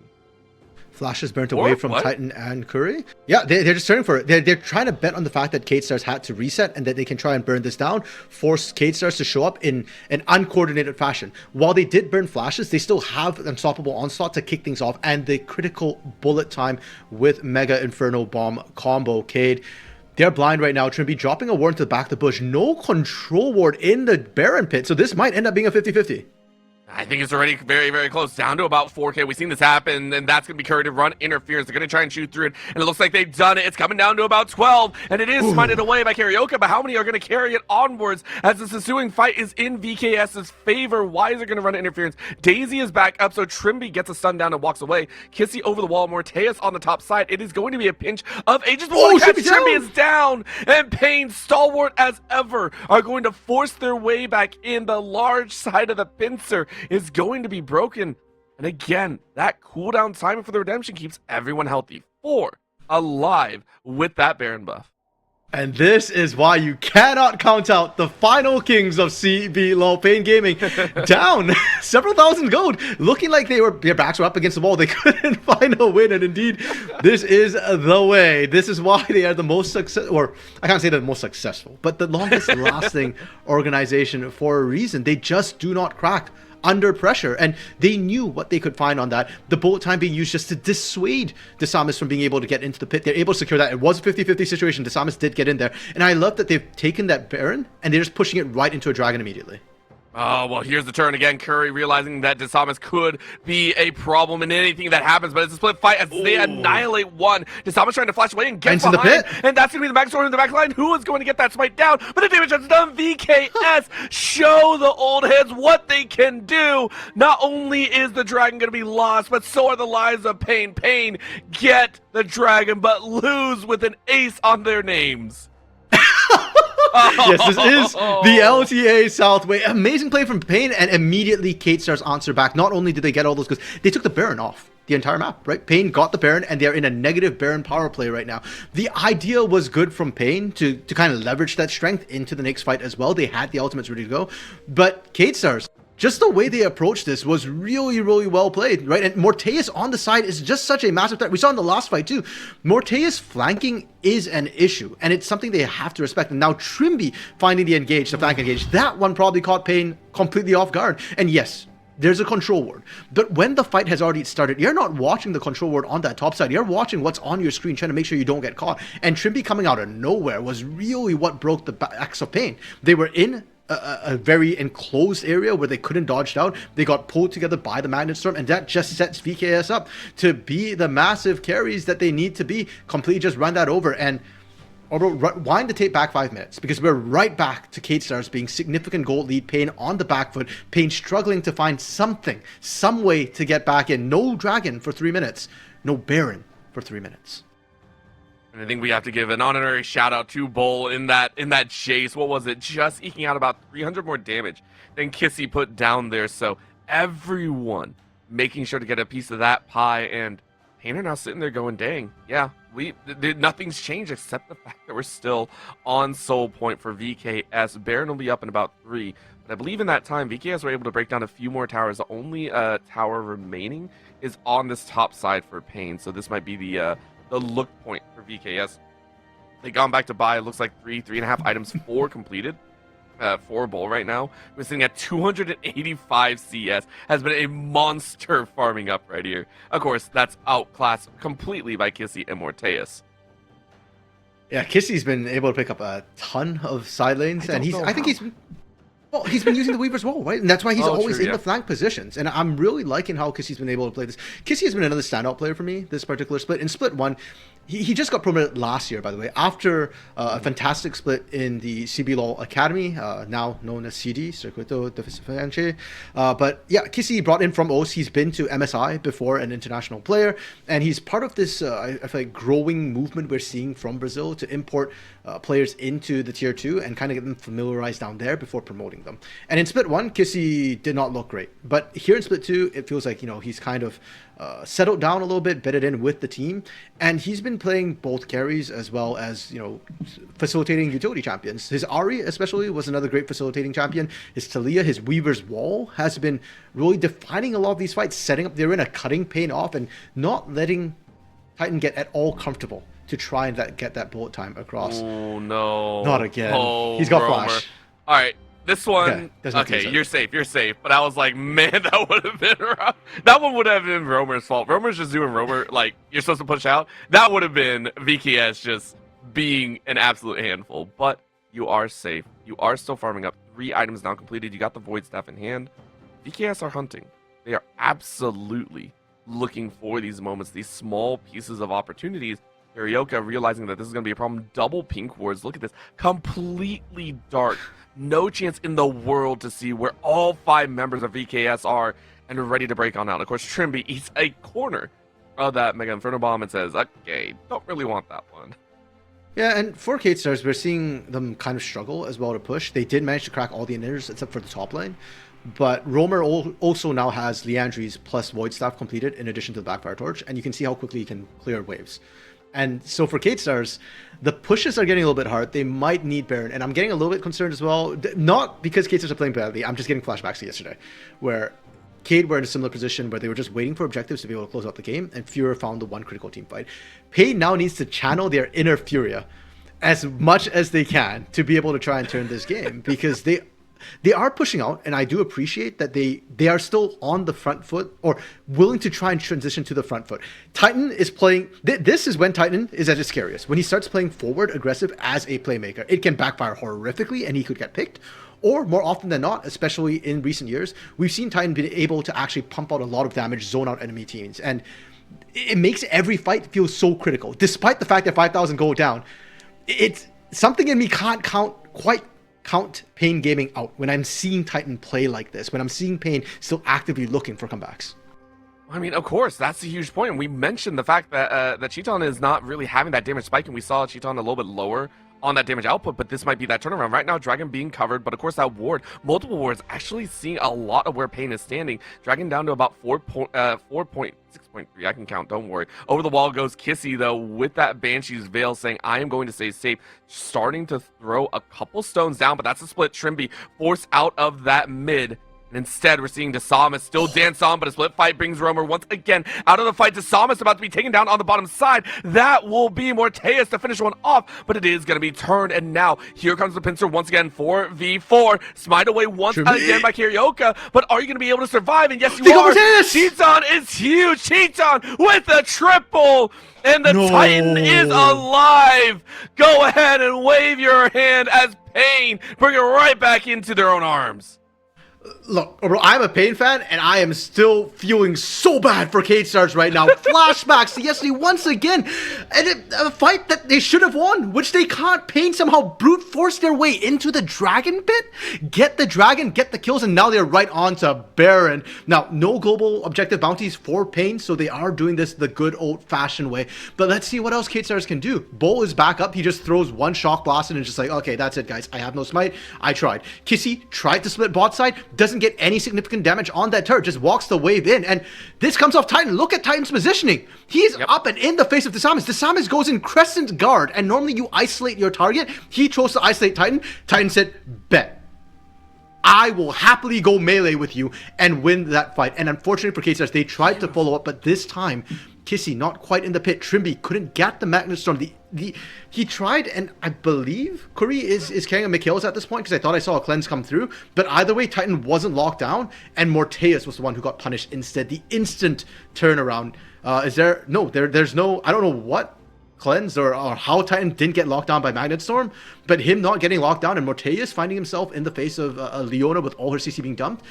That's a problem. 2.6k after Baron being taken. That's about to swing. All those turrets not in the base of K-Stars. That's standing gold for Pain right now. Yeah, I would actually say that's because you want the boost of Swifties as well. The slows are negated a little bit more, so Cheeton very happy about that one. I also want to point out, Romer had no impact that fight. Romer was forced out early. That was a 4v5, and the fact that Pain are allowed to pull a 4v5 like that is very indicative of where things are turning. Cheeton, with a single 3-shot combo, is bringing this tower down to immense fashion. That is going to be a Weaver's Wall coming out here, and Cheeton is now forced into the mix, but you have the Resurrection, so you're going to be okay for the time being. On the bottom side, Curry trying to body block, so Romer is allowed to pump out damage, but again, VKS, they aren't able to do anything. This time it's Romer and the rest of the squad to do the damages. Kissy stepping up for the face, but the damage has been done. And Cheeton is still alive. That was actually just a straight up GA. I'm so sorry. Wild stuff here. As Pain are right back to try and take the inhibitor. Yeah, Kate able to force them off the first inhibitor, or the first attempt at inhibitor. Daisy is up and alive, but she's low on health. And yeah, Pain have just reset. They're using the 5v4 numbers. They will be able to get out.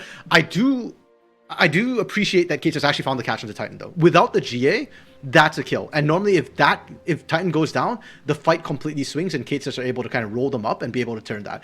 Now, the GA is down for a little bit. Can K-Stars find a catch in that time, though? Pain can just play safe. There's no need for them to go ultra aggressive. Sure, the composition from K-Stars does scale a bit better, but Pain are okay with that. They found ways to get back in. Okay. Great teleport from Romer to not get caught. By the way, props to Romer. I disagree with your statement that he didn't contribute to the last fight. I actually think he did a fantastic job zoning off Morteus and Trimby for the longest time. That's fair. And I think Romer has been getting better at this game. His scoreline doesn't reflect it. It's actually been getting worse, his scoreline. 1-4-3 now. That's a say. So understandable. Yeah. But I do think he's adding a lot of utility. And even, you know, with these pushes right now, he's starting to come back into the game. Now, if he can get some kills under his belt, this game would look a lot better for him. Okay, I can agree with that one. It's just, we've seen Romer get caught a few times, so it's still like I'm just watching Romer. Where's Romer? Where's Romer? But I have to agree, he is starting to bring that damage. 3, now 4 items deep, very much even beyond death, will bring the damage down just to help out, either drawing opponents out. VKS, you called the flashbacks to the Furia matchup just yesterday, and they are seeing it. That 7k lead gone in the blink of an eye. You're only 1k up. You're looking at Kissy, who has not found a single extra kill afterwards. 4 items, 4.5 now, trying to go for that Morellonomicon. We're still waiting for those moments. Pain Gaming, now with full control of their side. This time around, they're the ones to put VKS in a very blind map situation, as Dragon number 7 is on the horizon. And I almost feel like with all the setup we're talking about, Kissy and Romer here, it might come down to which mid stops playing utility and starts playing carry, starts stepping up. Kissy is on that top side. Desam is getting chunked. That's 2 shots by Titan, and he lost 40% off his health. Keep in mind, Desamis is also the jungler. He is the jungler, not also the jungler. He is the only jungler for K-Stars, and he's got smite. If he's dead before this dragon spawns, if he can't get in there to even smite fight this, that's a free soul for Pain. Right now, it might be a free kill on Wiser. Wiser getting satcheled and bounced around, flashes over the wall to safety, gets the shield as well. Dragon is sighted away by Pain, so they have the soul, and that's just a shot back out. Morteus tried the flank, but immediately falls. You can see the frustration on the faces of VKS as all their hopes are lost. Kissy will fall just as well, and Pain find the fight, the dragon, and possibly the base. And this time, surely they can end 42.5 minutes into the game. Death timers are over a minute right now for the level 18 players. Kissy and Morteus is going to take forever to come back up. And Pain, they just want to end this. They are clutch. They know how to win. The Samus to the final defense. Bo hopping in, and it's a wipe for Pain. Easy dub. You can see it, at least Cheaton saying it while wiping the sweat off his back. Pain Gaming are matched at the top of the tables with 6 wins to their name. And exactly as the script called for, right? Nothing is locked until match 3. Orbital, they just keep on going. But the mental fortitude from this Pain roster is insane. And I actually want to give props to Romer because he's the newcomer to this team. Right? He is in a way a rookie. He has not been in these clutch situations quite as much as everybody else has. And he actually held on really, really well towards the end. That last fight as well. Once again, drawing Morteus off to the side, buys enough time, flashes to the wall. And then Titan came in like an absolute wrecking ball. That man right there, Titan on your screens, like he's doing so much incredible work. Just came in, wiped them out, 1v1, said, Morteus, sit down.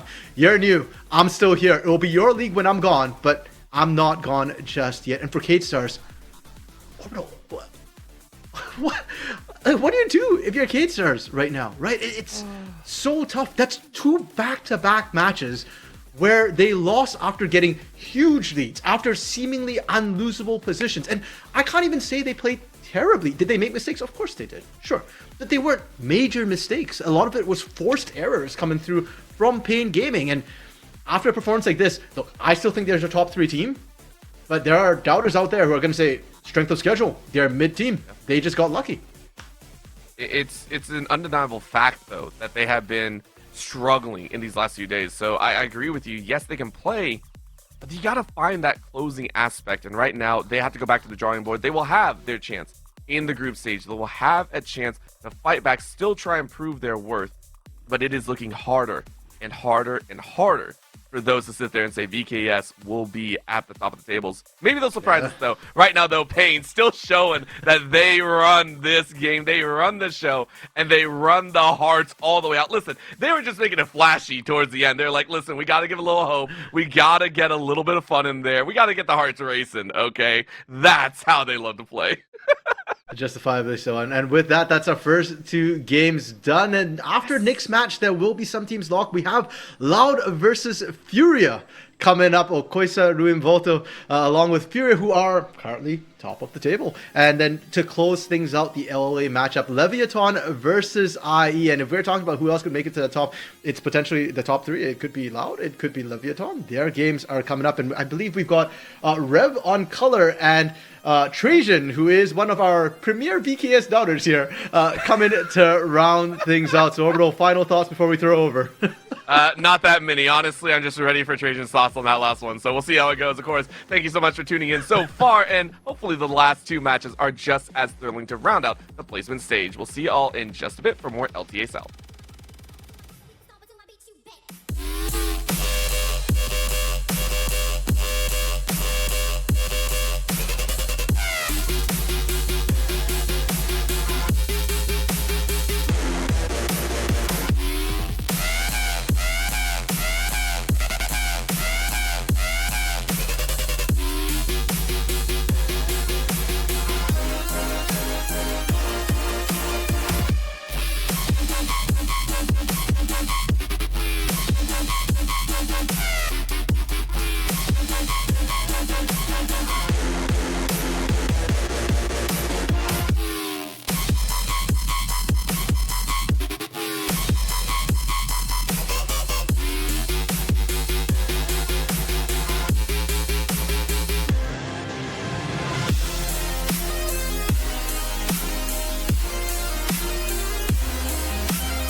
So hold our heads up high and beat the drum to what we love. Risk the fall, or we have felt it all come crashing down from far above. Stars are rising, countless worlds colliding, only one will take it all. Can we bring to fall the giants? Can we make the final call? We are the ones to ignite the darkened skies.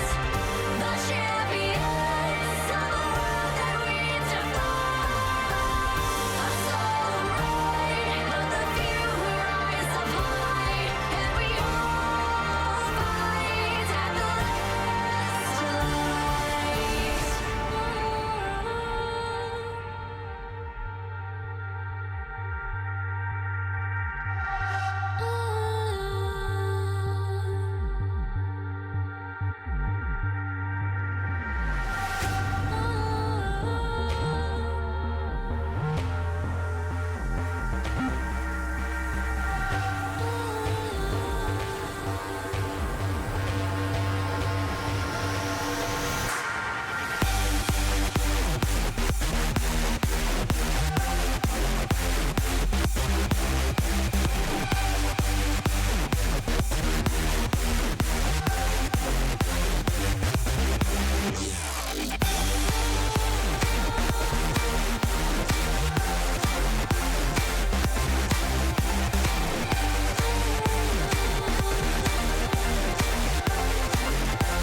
Welcome back, everybody, to the LTA South. My name is Trajan. I'm joined by Rev, and we are picking up the casting desk for games 3 and 4. Now, quickly, to respond to Orbital and RMC, to ask what I think about that BKS game, I think they're low-key fraudulent, right? I think I've said it before, as these games, these early games drag on, and they're 60 minutes in and they've done nothing on the map and then win against the bad team, I was never convinced, brother, and I'm still not. So I'll tell you that after that losing that game to Pain. I think it's cool that Pain is still doing well, but that's not at BKS. I think we're going split 3 before we start really leveraging the power here.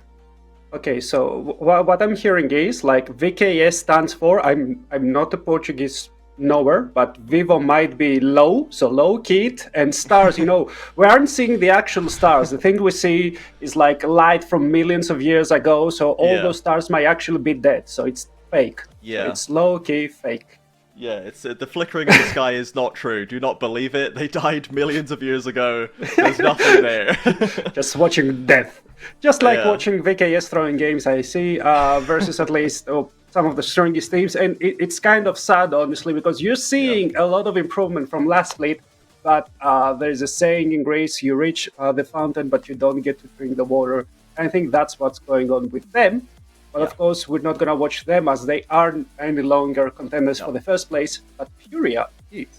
They absolutely are, Rev. And our matchup here in game number 3 is Furia versus Loud. We can see the standings right here. Pain Gaming snatching that win away from BKS puts them at 6-1, means that Furia have to win this match to take first. If they win, they will win the head-to-head against Pain Gaming as they defeated them last week. So a win here for Furia means first place. It has been a long time since Furia topped the standings in any regular season stage back to the Super Furia days, and they've never had much luck in playoffs, but I'm sure they'll be looking to right that ship, or at least have a good start going into the group stages following on from here. But Loud, on the counterpart, is now 3-3, and they started this week 1-3, Rev, and they are certainly having a good Super Week.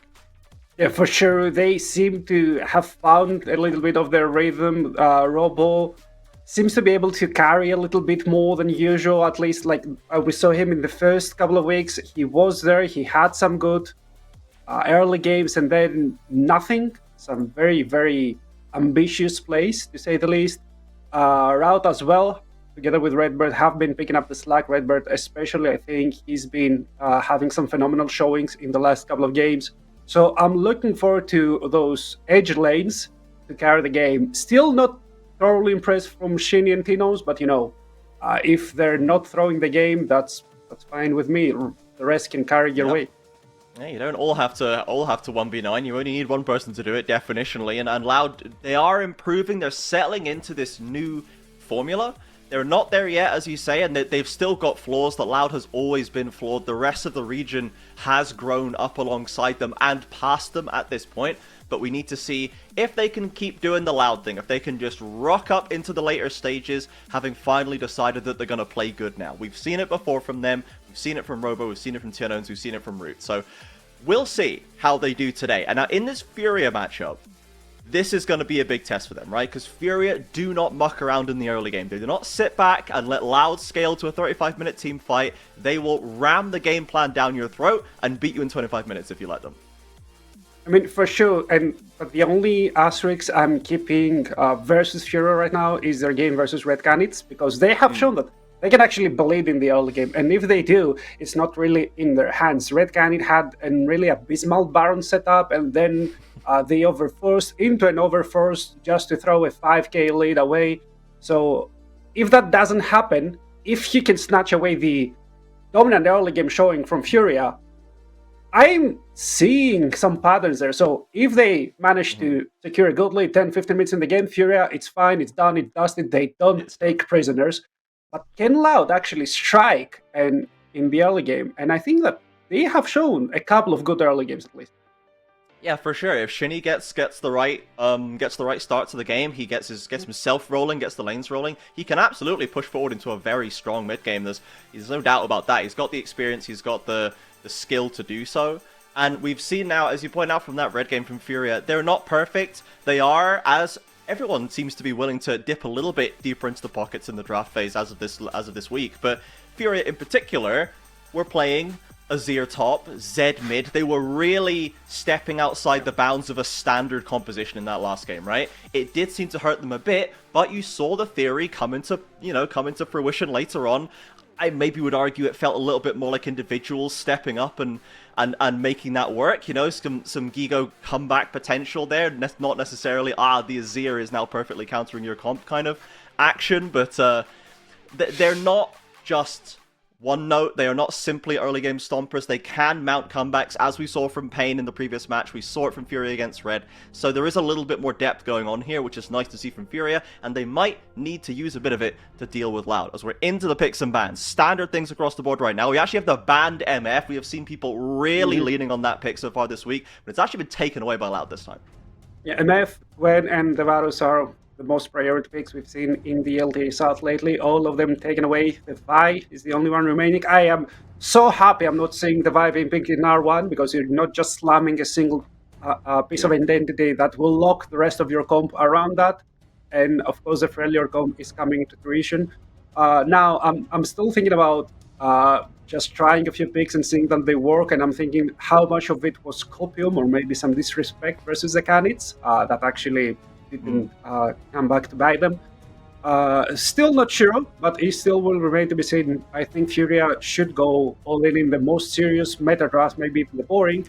And if I was there, maybe I would even lock in the Braum over here just to have a very strong bot lane. Yeah, with the Ashe Sejuani, let's just drop a Braum in there and go, okay, we're not going to mess around. We're not going to leave the door open for Loud. They would love to get first. That would be such a great message for them to start off Split 2 for Furia, to really start realizing that potential. Now, we'll see what that lock-in for top is going to be. It is actually the Aatrox. So Gigo, again, pulling out something that not everybody is going to. We have seen one from Bowl already in the split. He did fantastically on that one, was a menace in the later team fights. Into the Rumble, of course, it's a tricky matchup for any melee champ into this pick, right? And Robo's Rumble has been, in a word, it has been cooking so far this split, Rev. He's been really good on it. Yeah, thing is that the Aatrox used to be picked up as a soft counter. It's not really a counter. You still have to worry a little bit, but the moment you get a little bit of ability haste under your belt, you can also fully itemize into a Hexbringer or Mortuary. You start winning heavily those early to mid game trades, especially with your ultimate healing popping up. The Rumble can't really 100-0 you by his lonesome. Of course, you're a top laner, you're always vulnerable to ganks, but I really like to see that as it creates a lot of space for the rest of the team to deal with the Vi Ahri diving comp. Yes, absolutely. A standard mid-jungle option for Loud and something that is strong in the lane in the mid-game. So if they want to try and stop Furia from taking over, this is a good duo to push through in that earlier stage. The second round of ban to come through. Focusing Root our Furia here. The Ezreal ban, the Kai'Sa ban, two of his best performing picks, two of his most highlight-prone picks, and then Loud have taken away the Sylas and the Braum, so they don't even want to play with the option of that later into the draft. So we'll see what Furia want to lock in here, if they want to pick a support or if they want to leave that counter pick. We are seeing a lot more support counter pick these days, and Talia is the choice for Tuts. I mean, I think I'm seeing a golden pick here, which will never get picked to Furia, but what's your opinion on Morgana support right now? I mean, it seems like Morgana, it's very one note in pro, and it's very vulnerable, right? Like, because you never really want to be protecting yourself, so you've got to be on point with that. And for Jojo, he's a guy who certainly wants to flash in and press R, right? He's definitely a flash in press R guy. I don't know if he would end up dying more times than that play would work out right now. But you know, I'm not against it, that's for sure. I mean, especially with the Nautilus, I think it's very, very strong if we saw something like the Rel. But the Alistar is more of a flash in and pressure team composition. Plus, you are providing so much crowd control for your Talia to step her damage up, for the Aatrox to connect with a couple of sweet spots on his Darkin Blade, and it feels very, very nice, especially considering that Jhin is an immobile carry. Yes, he's very long range, but who has longer range than an Alistar Flash Headbutt Pulverize? I think not a lot of people can say that they do. So it's a very nice answer. Still, you might think that the Alistar is a world level 1, but with an Ashe, you should be having the first say in the bot lane. The only thing I'm kind of regretting right now is that it's a perfect helicopter build angle, and I will not say it. Have you seen it? The electrocuted one? He's doing AP Alistar again, no? He's doing like AP Alistar again? Yeah. Electrocuted Zonias, maybe Cosmic Drive, maybe Cerelia's Battle Song. I've tried it. It actually feels very, very nice right now.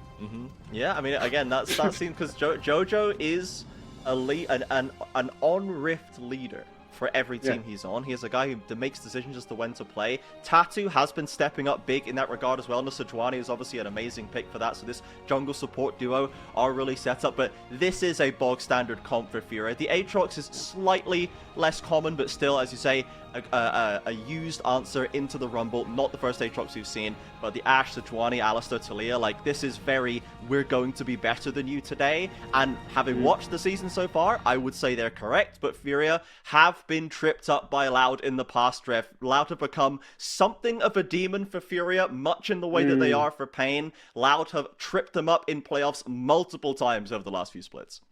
Yeah, and hypothetically, this game isn't the end of it all game, but it's still, there's a lot of pressure behind getting first in any aspect. Is it regular season? Is it groups? Is it winning the whole split? There's always such a heavy burden with the first place, and Furia need to prove that they have the mental fortitude, they have the tenacity to keep going through all of that pressure and actually lock in the first place. It's completely in their hands right now. Yeah, with rookie players like Tattoo, this kind of an IU who is someone who has buckled under the pressure before, even at this early stage, it would be great to see them hold fast and actually land in that first place, actually start to show us that they are a real contender. Pain are certainly not sleeping. VKS, I think they're pretty fraudulent, but they're gonna end up in the top half almost certainly, and Loud especially, they are surging. They are finding that form again. They are feeling a little bit of that Loud magic returning to their gameplay. So a lot of threats around them. Let's see if Furia can stand themselves out from the pack and end up in that first place. Yeah, we're gonna see if the fully Brazilian roster, or is it? No, it's not fully, right? It's there's a Korean one. Roots the only Korean on the field, right? And everyone else here is Brazilian. So we do have a rather CBLOL matchup, it must be said, on balance. Yeah. But Roots is the one standout. If they will lock in the first place, or if Pain with their very weathered roster will end up securing just in the nick of time.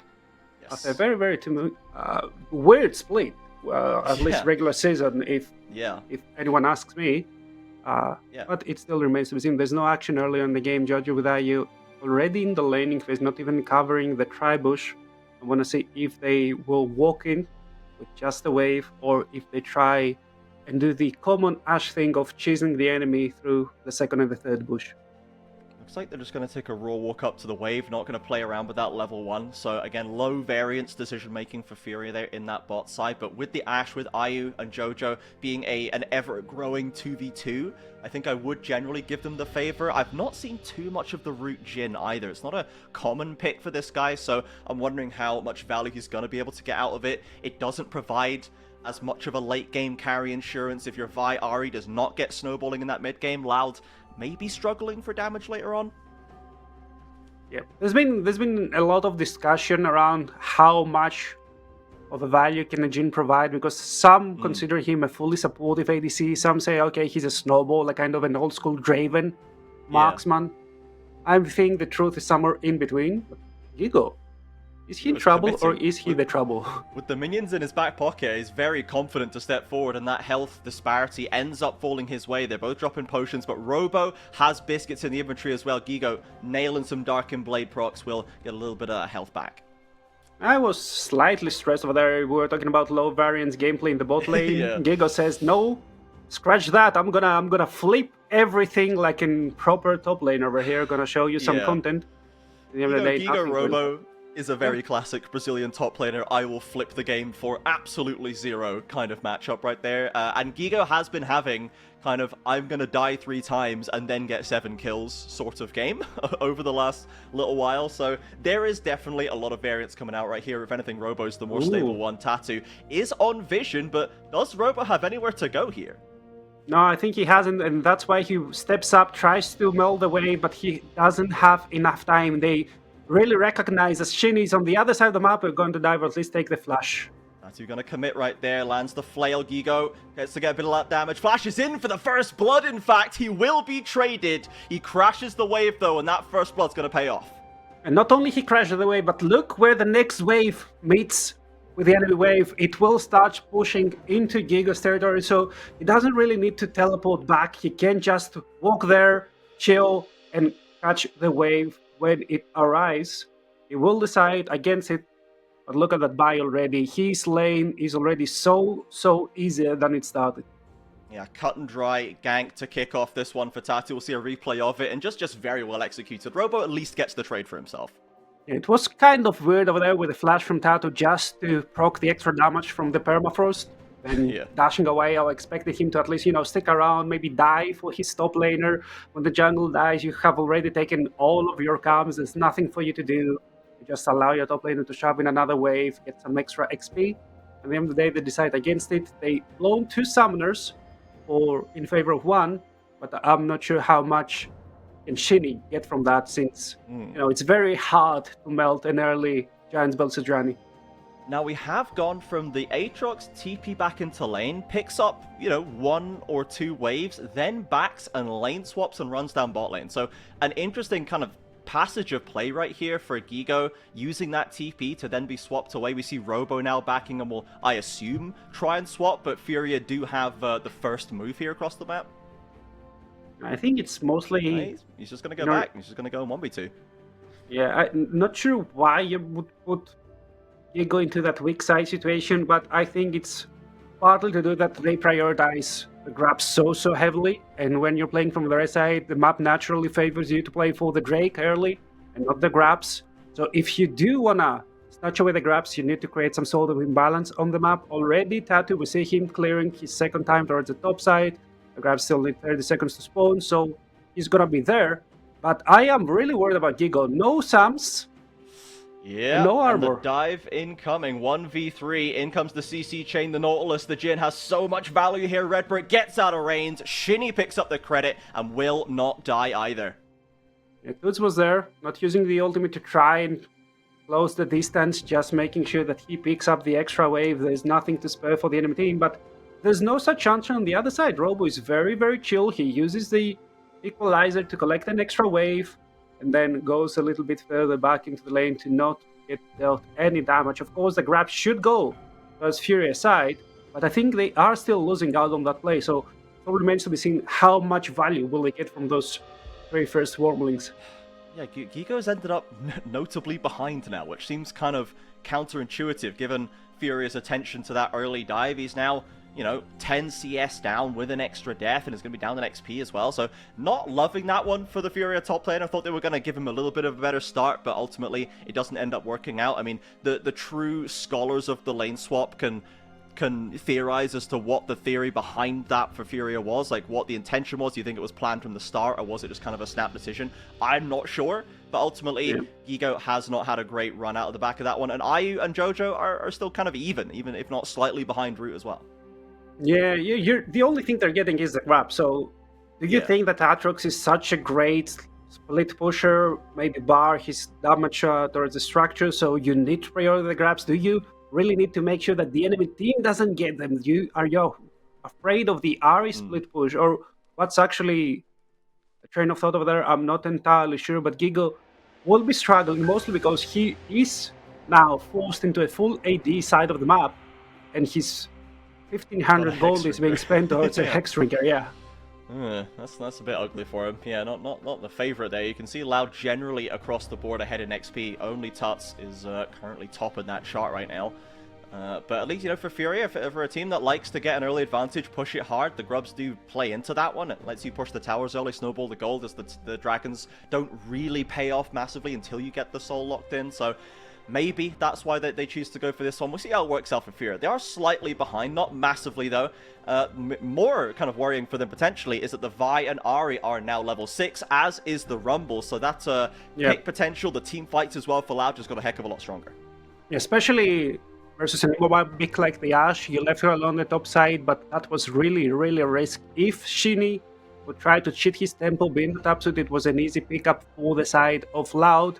Thankfully for them it isn't, but I want to comment right now Loud on their vision coverage, because they have some deep vision into Furia's jungle. They saw where Tattoo is, know exactly his scams, know exactly where he's headed, so his presence within the next 40 seconds will be entirely known, because they know exactly what she wants to do, how she will create her jungle towards that, what I expected to be a hard steal. Plus, they have some very good defensive cheeky wards on their top side, so Robo being on the weak side isn't really on the weak side. He can still see when they're trying to invade their own jungle. They can still see when he's being attempted to dive.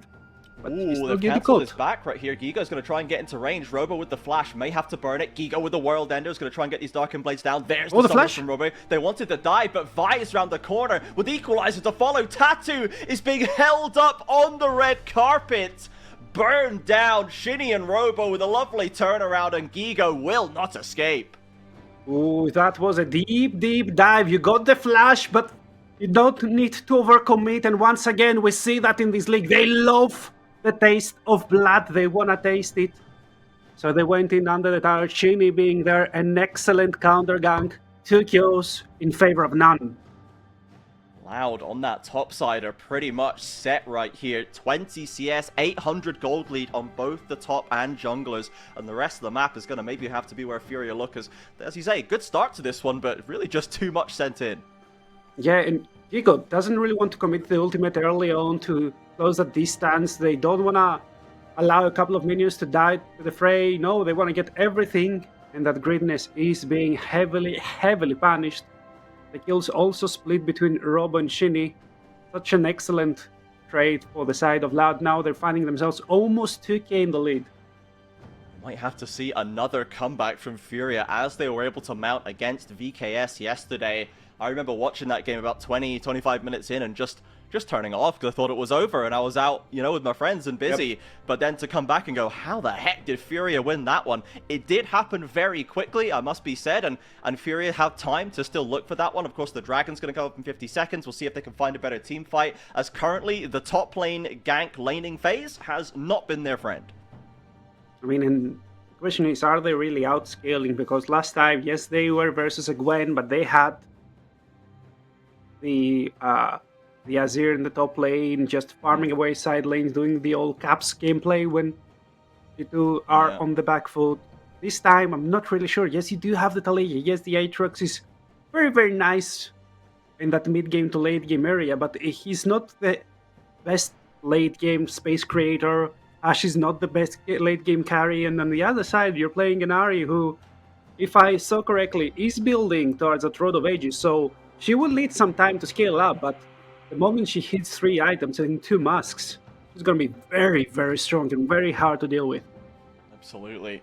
Now, Jojo just trying to keep an eye on Redbird, who's trying to put some vision down.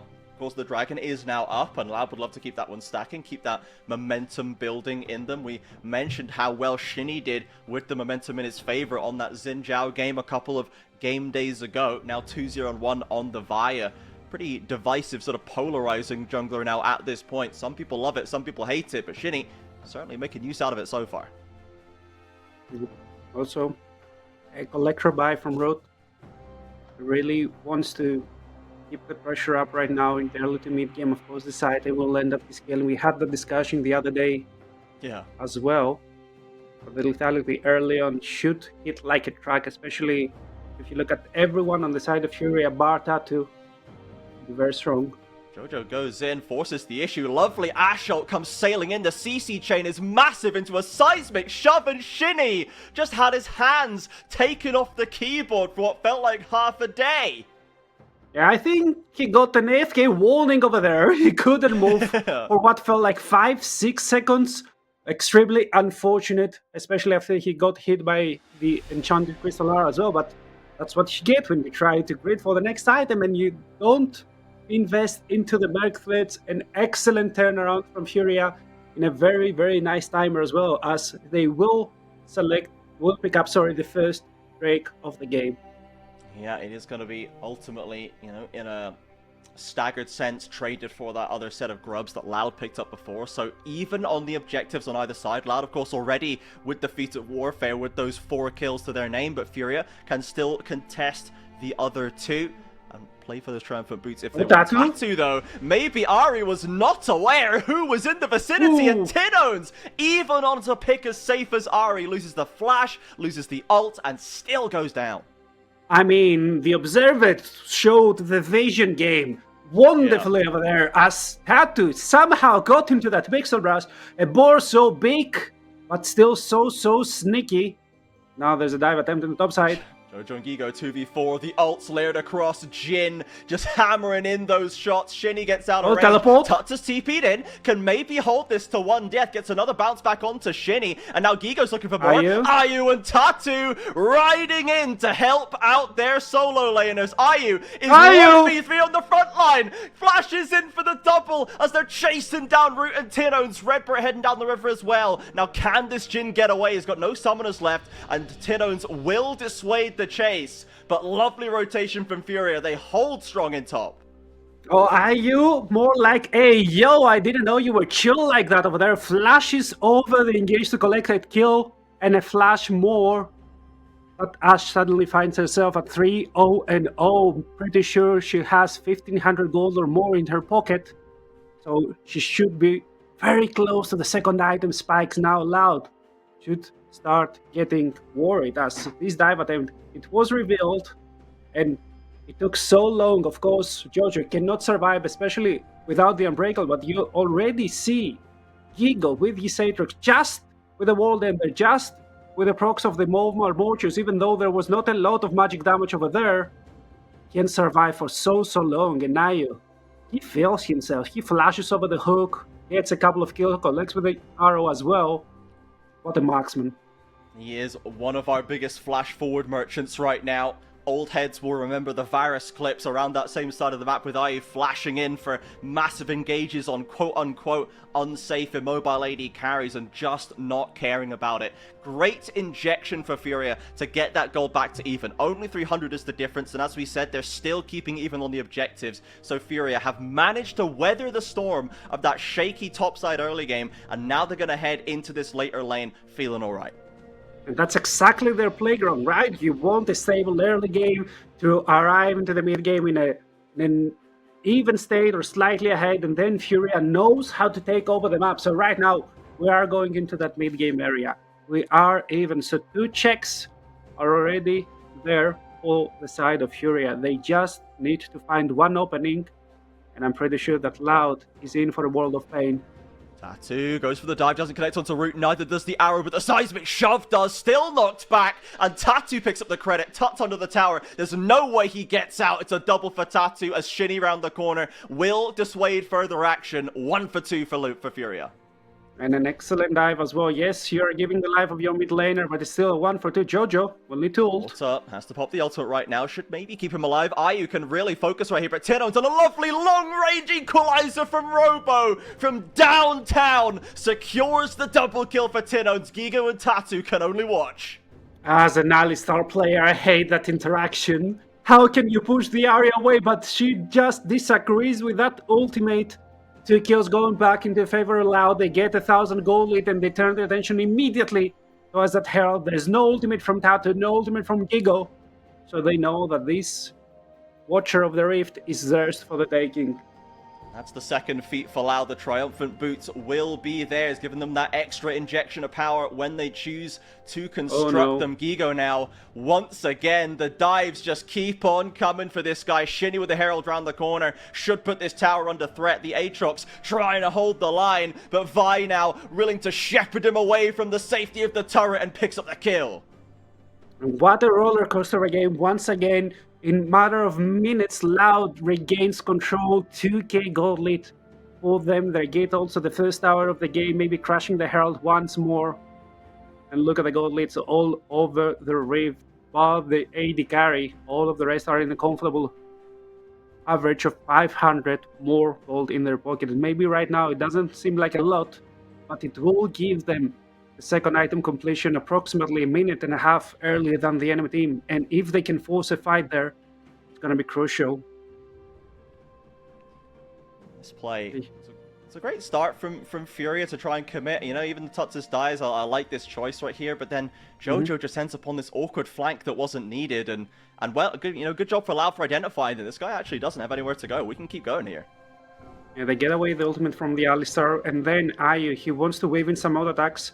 They check that Tatu He's already perked up, but there's more fight. Back to life. Redbirt's already dead. Tattoo finds another kill. 3-1 and 3 right now as Tuts and Gigo are hunting down the Rumble with no flash, no teleport. Caught out, isolated. It's going to be traded for that mid lane turret as Ayu and Jojo are seeing what they can do to hold on to it. It barely survives, but that grub dot damage will finish it off. Well, what a game. It's blow for blow. Objective for objective and kill for kill. The kill score now is equalized, but a nice tower trade keeps Loud quite significantly in the lead. But of course, there's still the second Drake to be picked up for the side of Fury. And although Loud is a team that wants to get the game into the late game shenanigans, they'll have collected way more Drakes, and it's already 20 minutes in.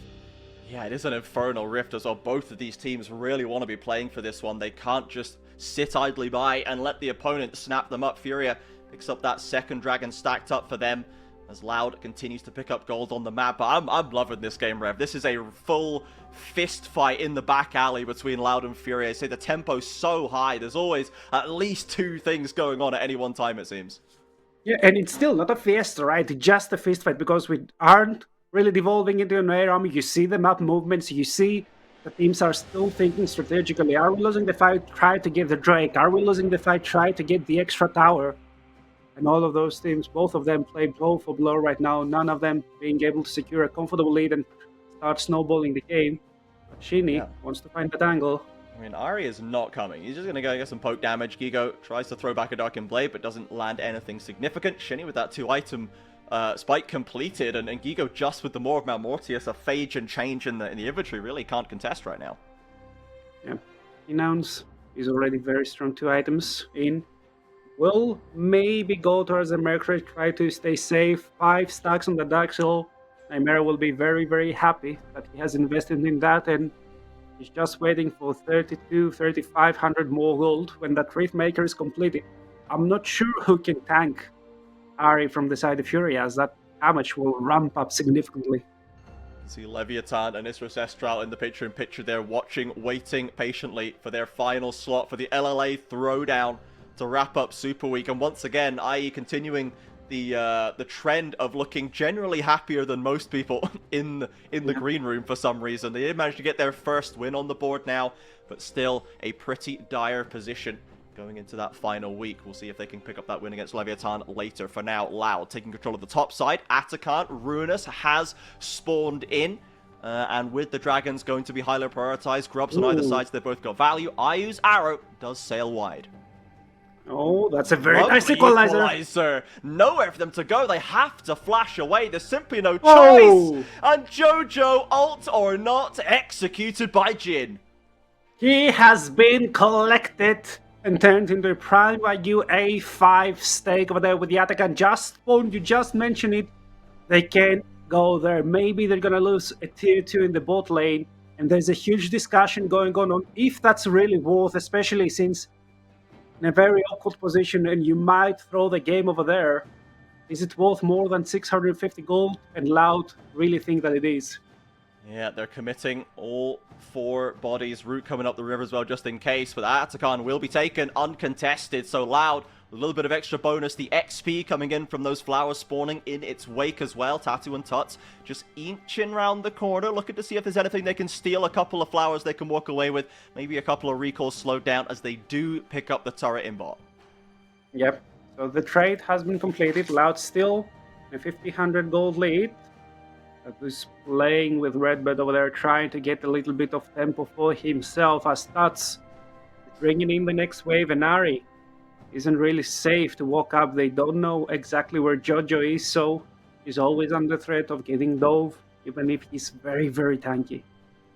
Tuts trying to clean out this top turret as Loud will rebuff him, holding on to that outer in mid lane as well. A bastion for Root to try and stand beside to take some control around the middle of the map, but commitment from Fury. They want to get this down. They're not going to overdive it like last time though. They'll simply take the turret and they're already backing away. But the TP on the flank from Tin and Shinny as well. There's a pincer coming in. Furia have nowhere to go. It's time to stand and fight, but Tuts has already died. Shinny is the second to go down. Ayu doing what he can, but the Nautilus ultimate slows him down. He's barely alive. Burns down as the rest of Furia are being ripped apart in the lane. Tattoo and Gigo trying to hold the line. The front line doing what they can, looking for Robo. Gigo cannot get a range. Tattoo with a bump, finds one kill, but knocked down by Root and Robo, and Aatrox running for the hills. A Q finishes the job. The Loud ace in mid.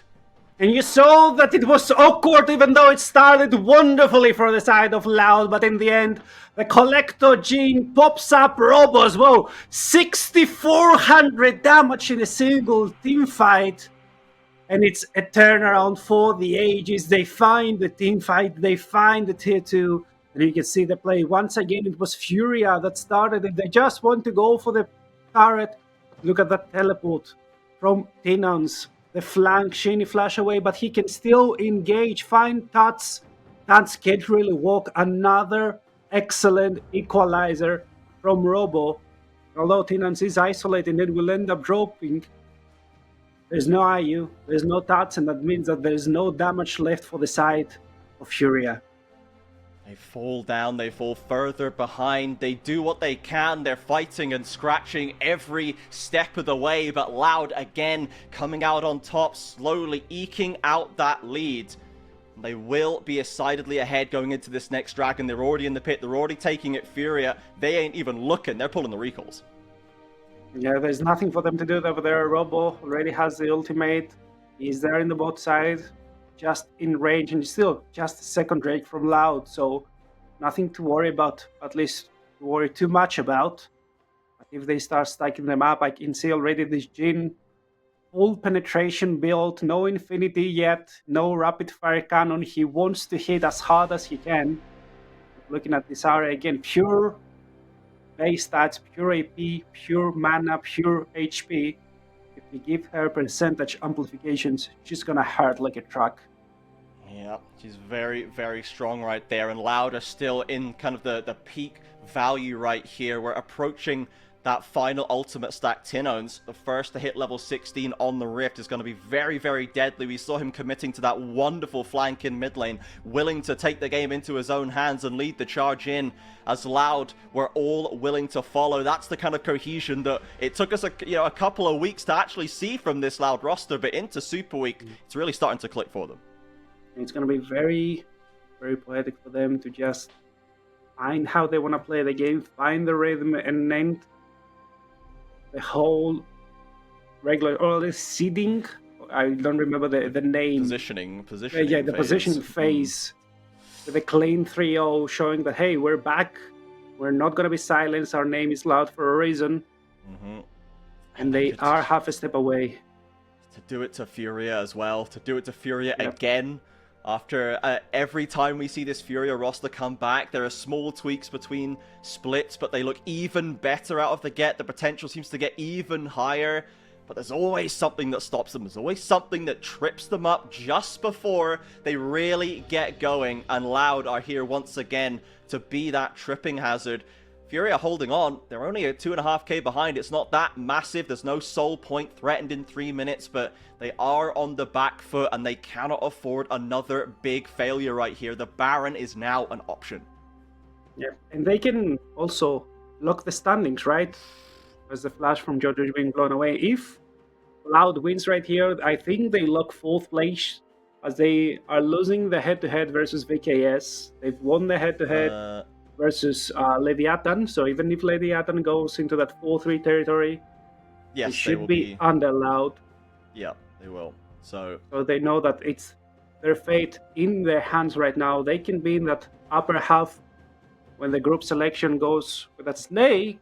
Ooh, I'm surprised Loud didn't commit to the Baron. They want the fight, though. Tuts has to go golden and gets away from the Jhin. There's a TP behind them from Gigo that's going to take a while to resolve, but look at that damage on the front line. Shinny's struggling, and Jojo with the ultimate. In comes Root. He's knocked up by Gigo. The massive 8 spike drops the Darkened Blade on his head. Tuts ulting in to try and get more DPS down. Tinons, though, stops Jojo in his tracks. The Qs have to land. Sidestepped by Redbird. The shield and a hook to the terrain can try and get him out. The angle for Tuts again is just not right, but Furia, they put a much better play together in mid. And what a monster flank from Gigo as well. They want to get the second tier tower in the mid lane, but it's so hard. Astenos is full HP, but once again, we see the same thing happening over and over again in this game. If you start a fight, you're bound to lose it, and this time it was Loud to beat a little bit more than they could chew, but Shinny is spawning, and he's looking for Gigo. Gigo doesn't know. Now he found knows out. now. Skips over the wall, does have a tower to escape to Shinny, will not find that target. Lost his flash in that play, doesn't have the ult back up quite yet as well. But with these reset timers from Fury, they're a little behind the pace right now. They have to step over Vision. Loud know where they are, but they're not going to start up this Baron. Once again, they don't choose to force the objective. Again, already closing in on the 30-minute mark, and now 1,300 gold. Might sound like a big number, but it's really not that much. We look, the mid lane, there's a difference of only 5 stacks in the Dark Seal. The bot lane, the items are equalized. We're not even looking at the support position. It's completely irrelevant right now. Ego hitting that 3-item mark means that he can slow, he's tanky, and he can also heal up so much. Back in the ARAM, Rev, Fury are trying to get some vision on their flanks, but Shinny's ready and waiting, and they don't want to step blind into those brushes. 25 seconds until the Infernal Dragon. It would only be the sole point for either side if they pick it up, so if some side's not feeling good about it, they can step away. Bit of charm onto that front line, some damage as well. Tut's already taking a bit of a chunk. Tattoo trying to get over the wall. Furia not feeling great about it, but Loud not pulling the trigger yet either. Also hesitant. Nobody wants to be the one to blame for a mistake that will throw the game right now. One team is playing for the first place, the other team is playing for the top 4, and it feels like it's the finals of LTA South Split 2. Loud just refuse to start objectives, man. They want to fight. They don't want to just try and drag them into the river and play off a turn. They really are insisting on fighting, but this time they get the Alistair ultimate, they make some damage stick, and finally Furia give up the ghost and Loud go to Infernal Soul Point. Yeah, Furia for some reason wanted to face check this objective. They didn't want to play the other side of the map, they didn't want to collect waves, they didn't want to wander around the Baron, and especially the latter might be something that they regret, because right now there's no visual at all. You might be able to hook shot. No, he just arrows. Sends the arrow, nails it onto Shane. There's going to be a bit of damage from this Baron. There's no real tank here. You can see Robo suffering under the aggression of the Baron. Tattoo gets engaged on, but Shinny, as he sent it too far forward, he goes down first. But Tino's once again on the flank. Jojo with no ult, remember, but Fury, it's looking good for them. They find that second kill. Root doing what he can. He's almost got 4 shot for the execute onto Gigo. There's that comeback kill, and Root will turn it into a 1 for 2. The ult is called. The shot's coming out. Can he find the 4th? Execute! Double Jojo picked off as well. Wait! As Ayu stumbles into the river and gives his life away. What a turnaround, what a roller coaster of a fight over there. Somehow, Furia found an excellent start, and they were missing 3 very important ultimates. No arrow, no world ender, and no unbreakable will. But they found the first couple of kills until Root. He was there, he was sniping, he didn't miss anything, just collecting bounties left, right, and center. Loud are starting the Baron with no smite, everybody, but they have a Jhin 4th shot. That does more than the smite, I believe, with the 3.5 items that Root has. Again, the Baron's doing decent damage. They're holding it. Shinny's going to be in the area. Tuts and Tattoo are the only people who can try and stop this. The Baron's going down below 4k. Tattoo is on vision. He doesn't see in the pit. The TPs are coming in. Loud is swapping places over the wall. They're committing and sending once again. The jungler already falls. There it is for Shinny. He picks up the Baron, and now Gigo's flank goes nowhere. Loud walk away with the kills and with the Baron buff. And now it's their games to claim 4k gold lead. Barba for the next 2.5 minutes. They are fully online. The Magi's purchased for the side of Tinons as well. Zonya's there for a little bit of safety.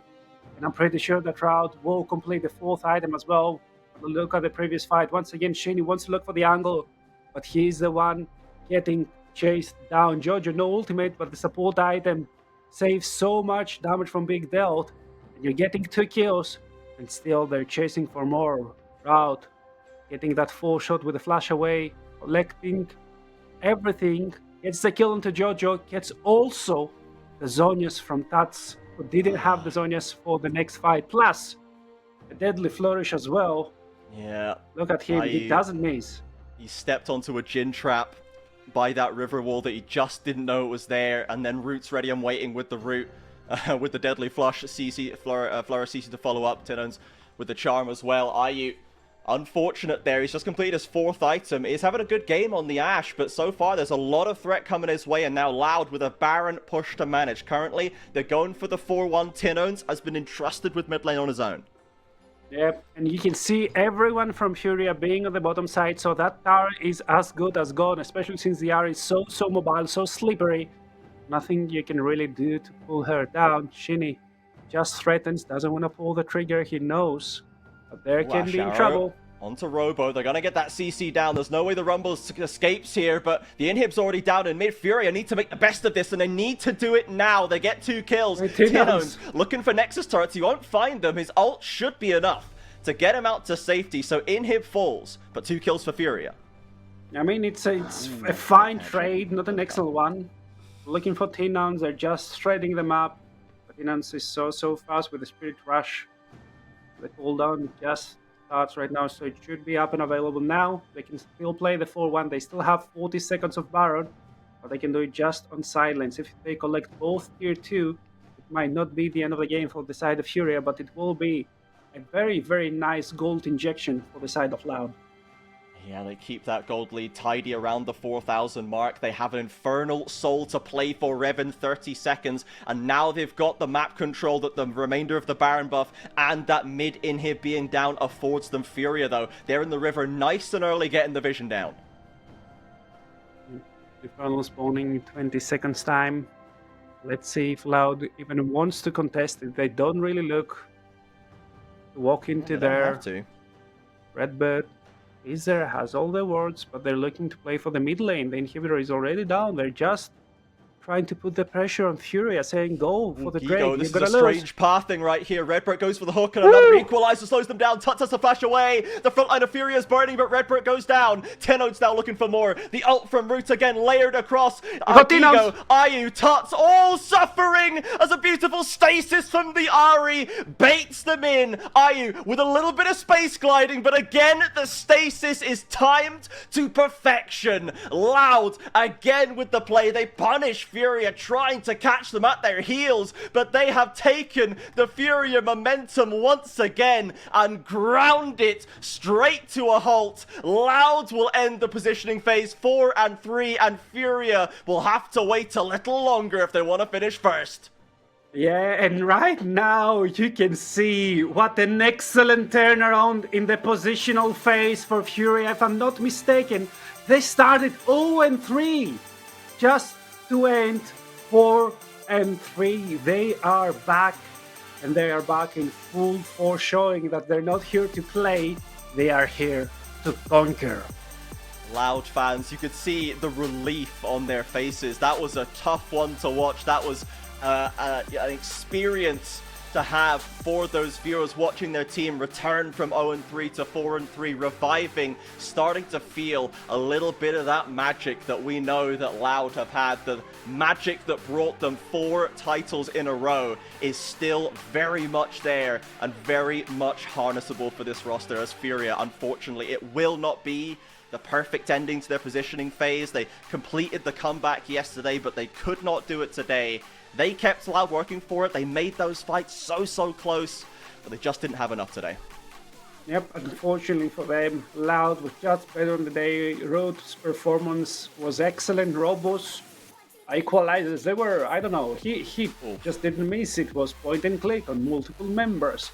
And although they also stumbled twice or thrice, they were just stronger, and that team fighting showed. Yeah, the Robo Rumble has been absolutely lights out this split, man. It has been insane. Every single game that he's allowed to play it, he does so much work on it. We have to be banning this, guys. We have to be banning the Robo Rumble. Just don't deal with it, okay? Don't give it to him. It's just too good. But so Loud, they have got to be happy with this one. They're 4-3, so they're locked on the top half, at least, as he mentioned during the game. They have the head-to-heads over Leviathan, so even if Leviathan beat IE in the final game of the day, Loud will still be sitting pretty in that 4th position in the top half. So great result for them, but we do need to see who is going to come out on top in the LLA showdown to round out this Super Week Rev. We're going to go to a short break for now, everybody. We're going to run an ad to kill those pre-rolls, and we'll be back with more LTA South after that.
We are back. Welcome back, everybody, to the LTA South. It is time for the last game of Super Week.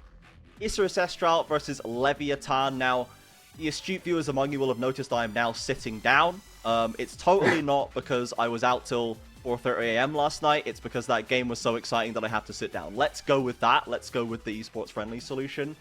Sadly, I don't have a cat to console me as Rev does, and a backup cat in the background as well. If you could send one of those my way, I don't think you need both of them, right? I'll take one of those. There's also a third one over there, but I can't move the camera right now. That's just greedy, dude. But That's just he's hoarding. You're orange hoarding and the fat. cats. Yeah, I want that one. I want the fat one, please, to have here. That's what I want. Right. Sadly, I can't have Rev's cat, but what I can have is some LTA South games. We have one more. We have LLA versus LLA. First and second seeds coming out of the LTA South in Split 1. Now playing for slightly better bottom half positioning in the second round. Thank you very much, Rose, for showing us the standings. Isurus Estral finally got their first win, 1-5. They cannot improve from 7th, but they can still hit 8th if they lose. And Leviathan can hit 5th or 6th, depending on if they get this win to keep them above the red tiebreaker. Yeah, I think Lunar played the best. They are not really improving anything. They're just choosing which group they're both gonna go. So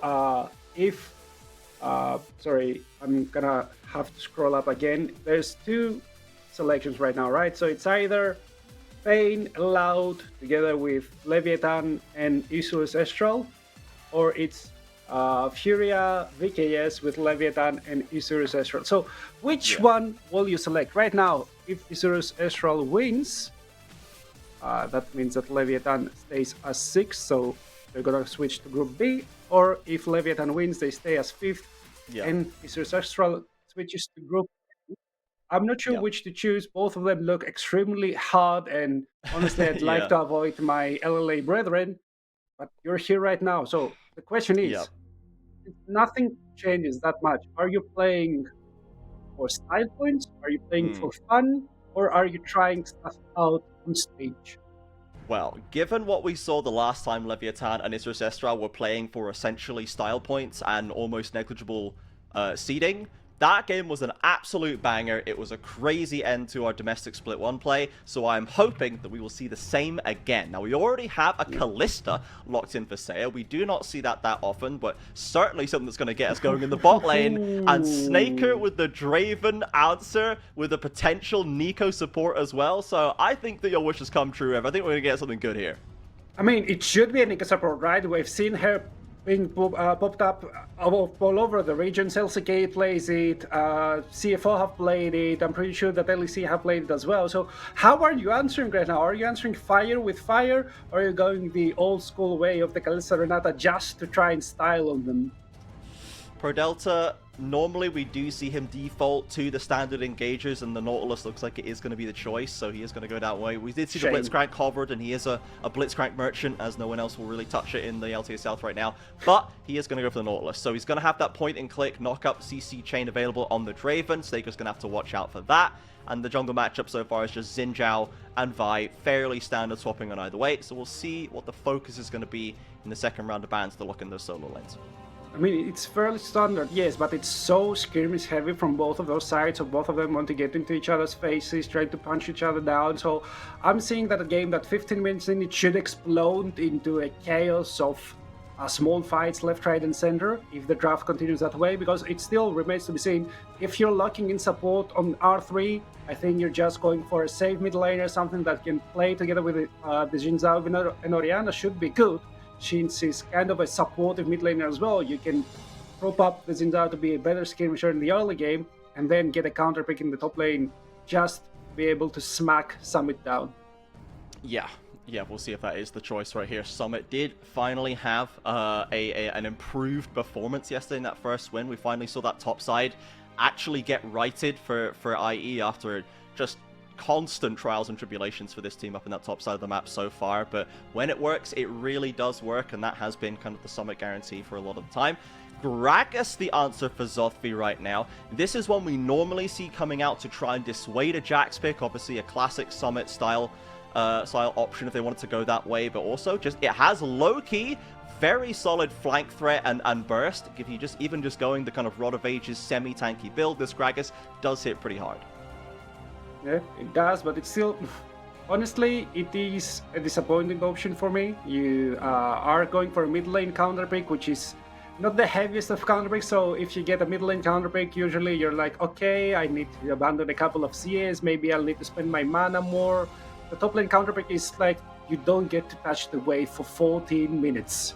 So I'm not that happy to see the Gragas, unless it's gonna be flexing in the mid lane, some old school Niski picks, and it seems that it's gonna be Cody's Gragas. Oh, okay.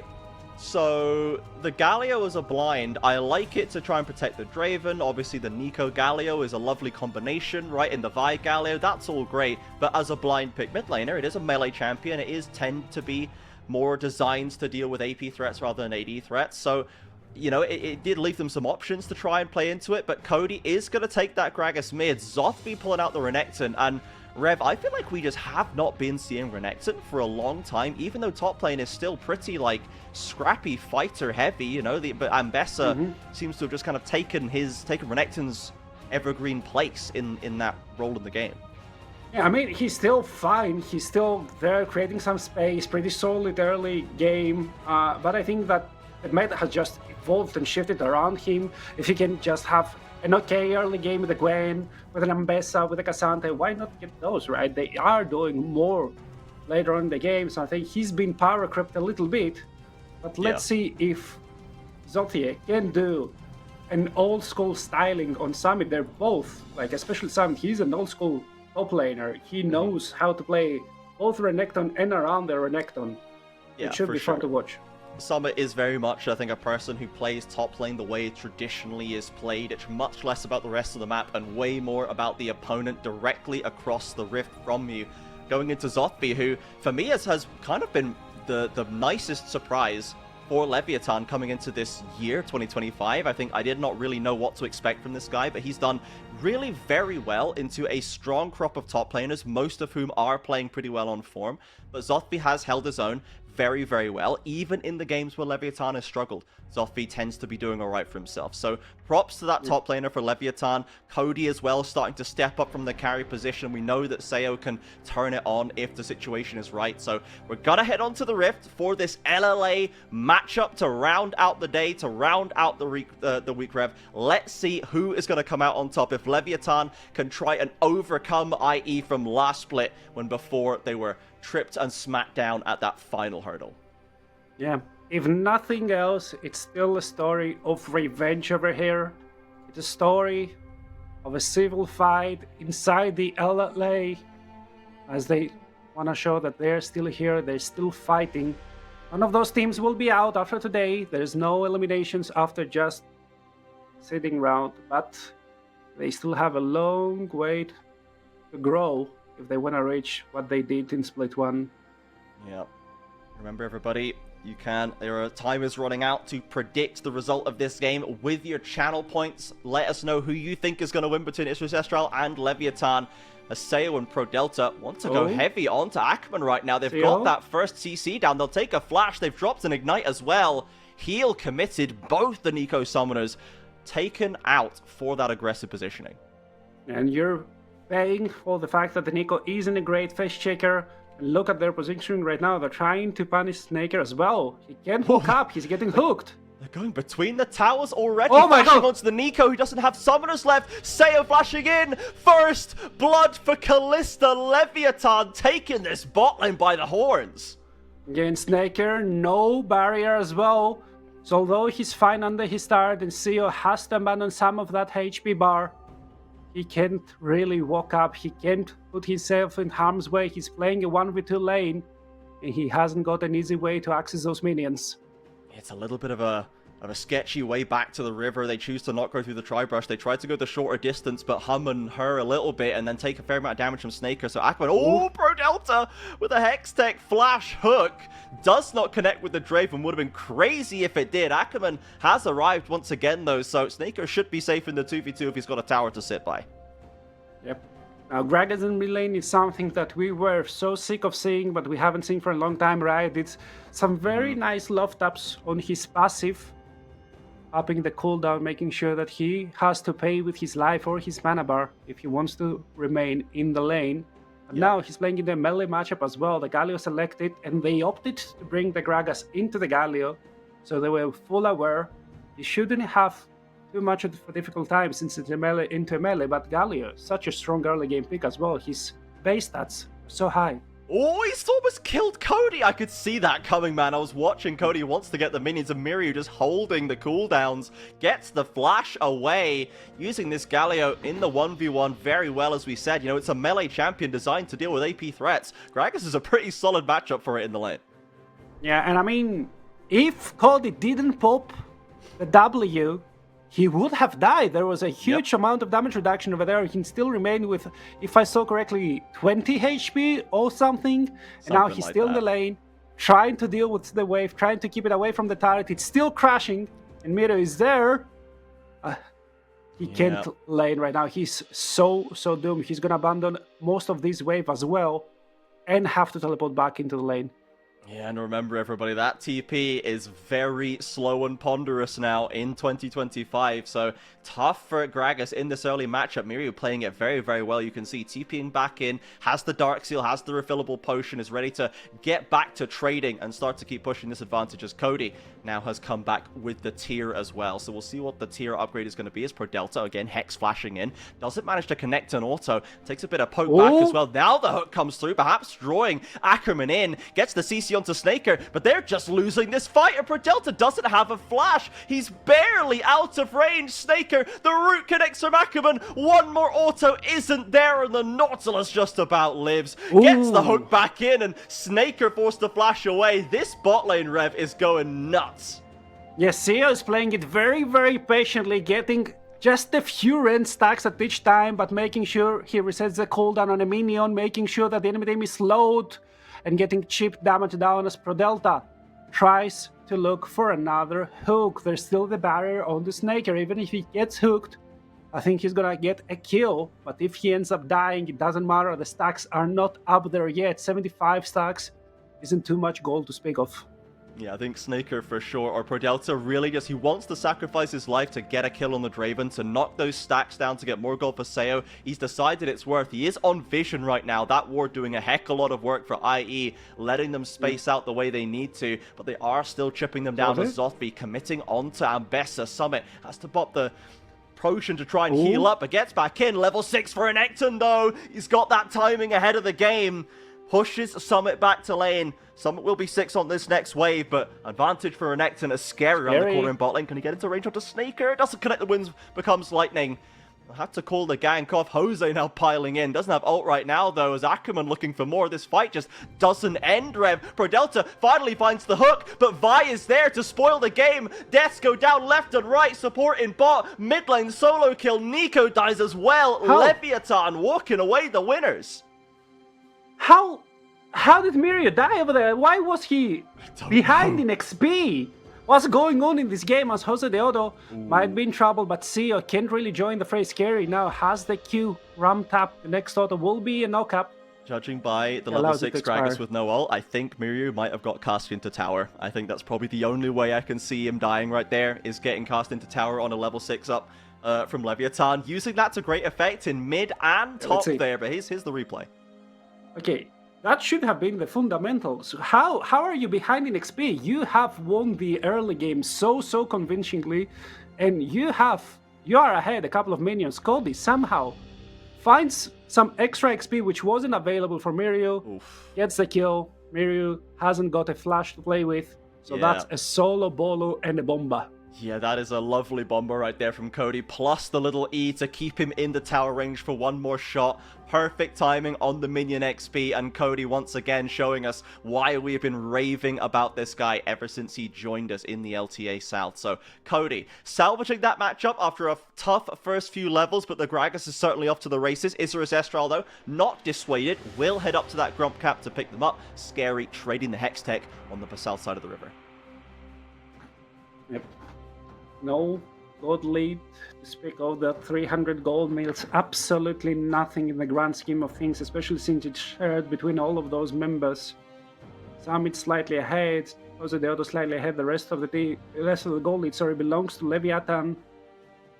And I'm not sure if there's any late game to speak of in both of those teams.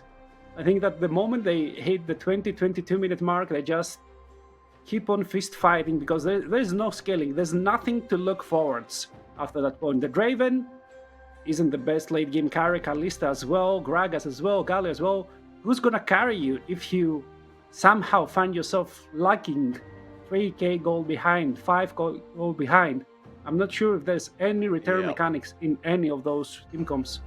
Yeah, they have to win, and they have to hold on to that lead and push it. They cannot afford to sit back and let the game happen to them. Leviathan, of course, used to be one of our benchmarks for early games, and this is more or less how this game went down the last time we saw the best of ones here in that split one final match. Leviathan took the early lead, but Isurus Estral stabilized later and brought it back to secure that first seeding in the end. So Leviathan will try to flip the script and change that narrative this time around. They do have a kill on all, a number of their snowballing players, with Seo particularly on the Kalista. Scary as well. Cody cannot get nearly as good of a bumper that time, and Summit will simply be knocked to safety. I mean, you at least got Summit's flash, right? Ambess is still a hell of a difficult champion to pin down. So many dashes in all of those spells. But still, there's one less right now. And at least you need some cooldowns for the rest. You need to spend energy. And if you're not auto-attacking, there's not enough energy to play with. So that's a small win over there. The mental warfare Gragas strikes again the top side. The cooldown, not the biggest one. Going back into the laning phase to just deal with all those pesky minions. Isurus Estral taking control of that bottom side river once again, forging into that eastern jungle quadrant as well, trying to get a handle on where Scary is. We've not really seen too much from the Xin Zhao. We saw him help out in that bot play, and is now going to sit behind the tower just in case Jose wants to get a little bit crazy with it. The 3 versus 3 could be possible. Delta calls it, goes in, ults onto Snaker. Ackerman's already fallen. It's a lovely start for Leviathan. They get the Drape and flash away, but can they hold him down? Seo flashing in, needs to get the round for slows, but is interrupted by Jose. Vi sacrificing herself to get Snaker out, holds onto the stacks, and in come more members of Isurus Estral. The Galio, the Ambessa, everyone crashing in, but they're already low rev, they're already half HP, and they're just serving more kills into the waiting more of Seo, and even Snaker falls at the end of it. Everyone's crashing in, and Isurus Estral are crashing out. 5-0 and 0 Kalista after the early game, and we just talked about how none of those teams have any comeback mechanics. Zothve getting more waves, more plates. Same with Cody. I think we saw this game just being blown open, and if Leviathan don't lose power from their computers, I think they're gonna collect their 4th win of the regular season. Yeah, and I mean, this is just such a great start from Leviathan. They just get the targets exactly where they need them. It's like Isurus Estral are trying to bait the fight, but they don't even have Nico out yet. Yep, they are lagging level behind both on ADC and on support, and I'm not sure what exactly went on here. Why did Samin teleport? The teleport, you mentioned it. It's so slow early on the game. So it arrives 2 working days later, straight into the waiting arms of 3 people. Galio comes in, only hits onto Scary. And that's an excellent ult from Scary as well, making sure to create some space from Seal, diving as if there is no tower. You can see in the picture-in-picture, Cody just solo killed Miryu again. What is going on, folks? This is a Gragas, by the way, with ability haste boots, a tier, and a catalyst. There is no damage. The damage is a Doran's Ring and a 2-stack Dark Seal. This is what Gragas could do while building soul tank items against the anti-mage mid laner that is Galio. Cody must just be cooking this game. No, you're not thinking about this right. Okay, so what is a catalyst but a rock? Just hitting him with it. What hurts more than bonking the enemy with a rock on his head? Imagine like the W auto attack animation, but with a rock. So let's look over here. Miryu. He's full HP. How's he dying here? Okay, so use the Justice Punch as well. There's no summoners. There's no. Oh, that was actually a very nice bomba. Making sure to keep him away from the tower. Just bonk again.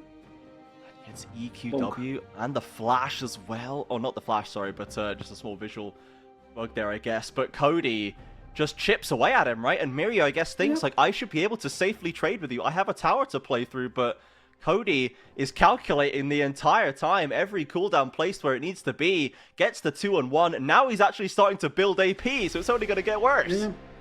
The thing is, like, you were seeing just the Catalyst, just the tier, but there's a full boots completed, and that's what the Gragas does, right? Short, trade, chipping away your HP while he keeps healing up with the Happy Hour as well. So it's exactly where he wants to be. Had the Dark Seal as well, now it's stacking up, and like, what is he? He's a ward, a minion. Sorry. Yeah. I saw the bar and there's no player there. It's sitting like sort of Metal Gear Solid up against the wall, sort of creeping along. Like, I'm gonna get him, guys. This guy's never gonna see me. I'm camouflaged right now. Just a box. I mean, you're not seeing it, right? You're gonna see just a minion HP bar over there. Your brain is most likely gonna ignore it. I remember when Nico was just kind of changed to be able to swap into almost anything on the map. I was seeing Nico ganking bot lane as a blue buff, and people were just, their brain wasn't processing the information because that's not supposed to happen, so it's fine. Yeah, like, this must just be a strange bug, and the blue buff doesn't really do anything, right? Like, it's just going to run in, and it's going to passively hit whoever's next to it, as Zoffy is not quite passively, but certainly hitting whoever's next to him. Dives onto Summit, and this bot lane tower has become a nightmare for Isrus Estral. Any of their team members that go near it just get diced up by Leviathan.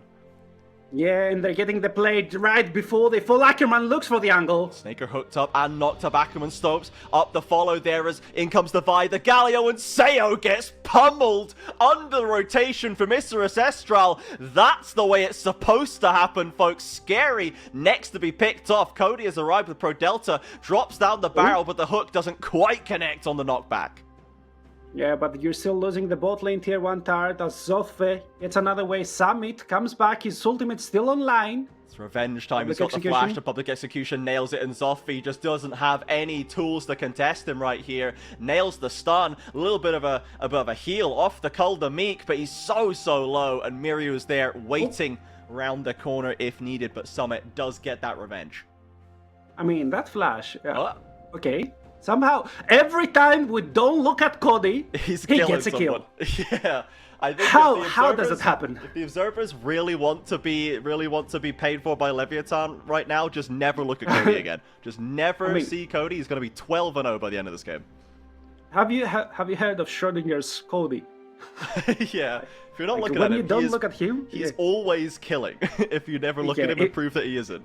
if you're observing him, he's fine. He's just laning, blunders a little bit, needs to teleport back in the lane. If you don't, a solo kill, insta bomba.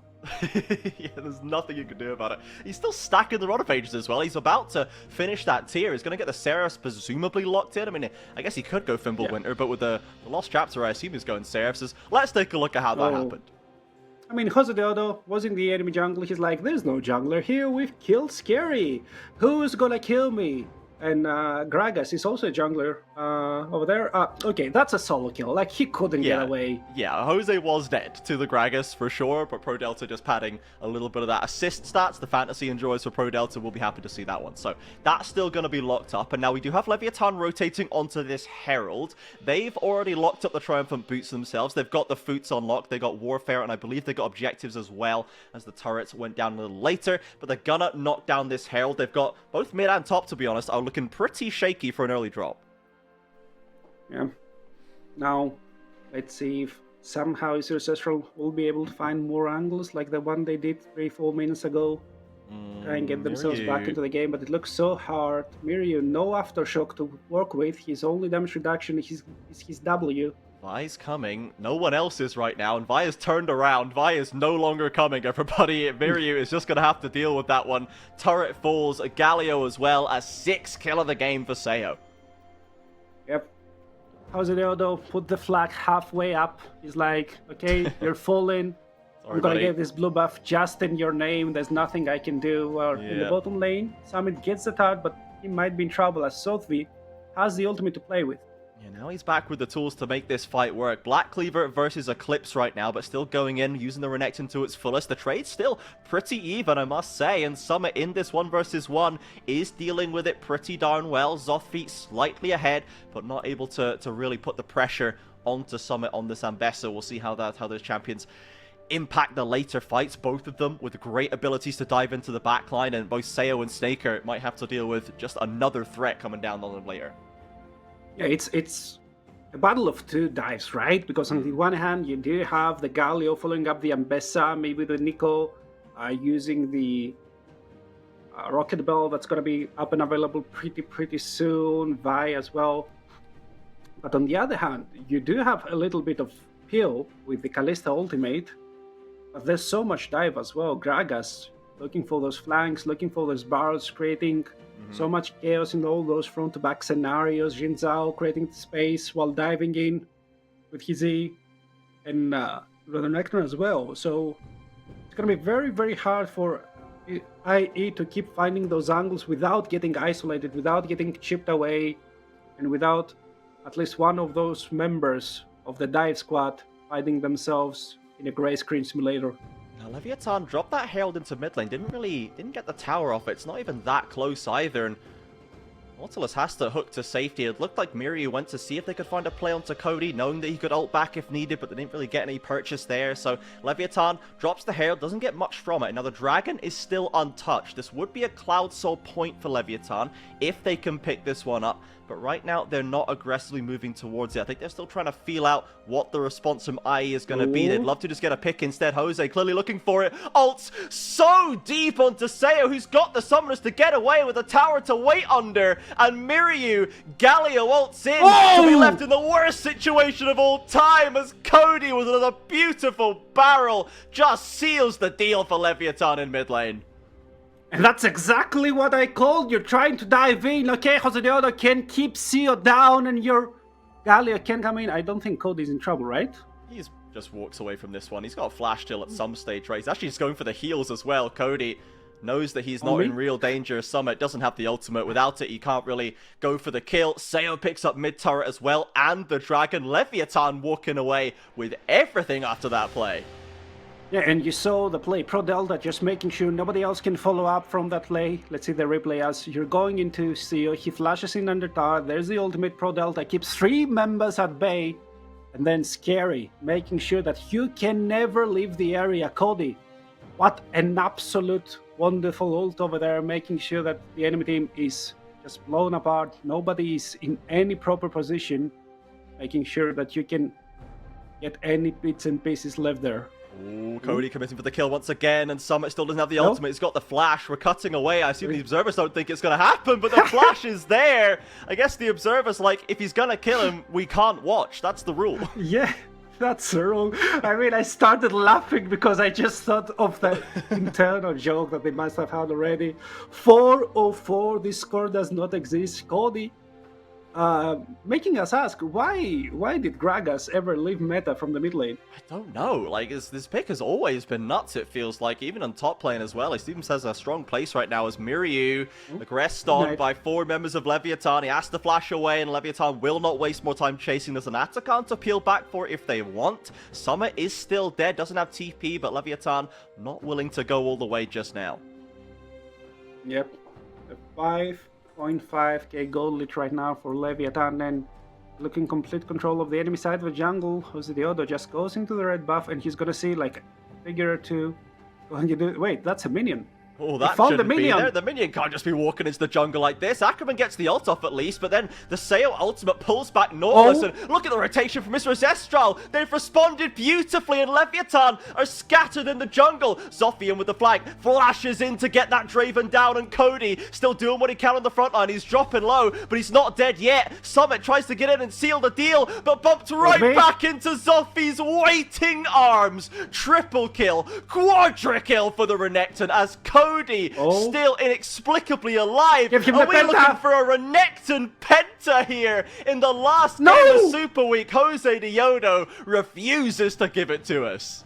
Ah, that was so rude from Jose over there, but he doesn't give the penta to Zothvi, which he definitely deserved, because we saw once again the zero comeback mechanics of those two teams. That was an excellent engage from Mr. Ancestral, but unfortunately, they're lagging so far behind in terms of gold, but there's not only one or two carry threats from the side of Leviathan. Look, they find CEO here. They're walking into the hero's entrance for some reason. The Whirling Death hits onto 3, and both CEO and Scary just end up dropping almost immediately. But that means that Zothvi is there.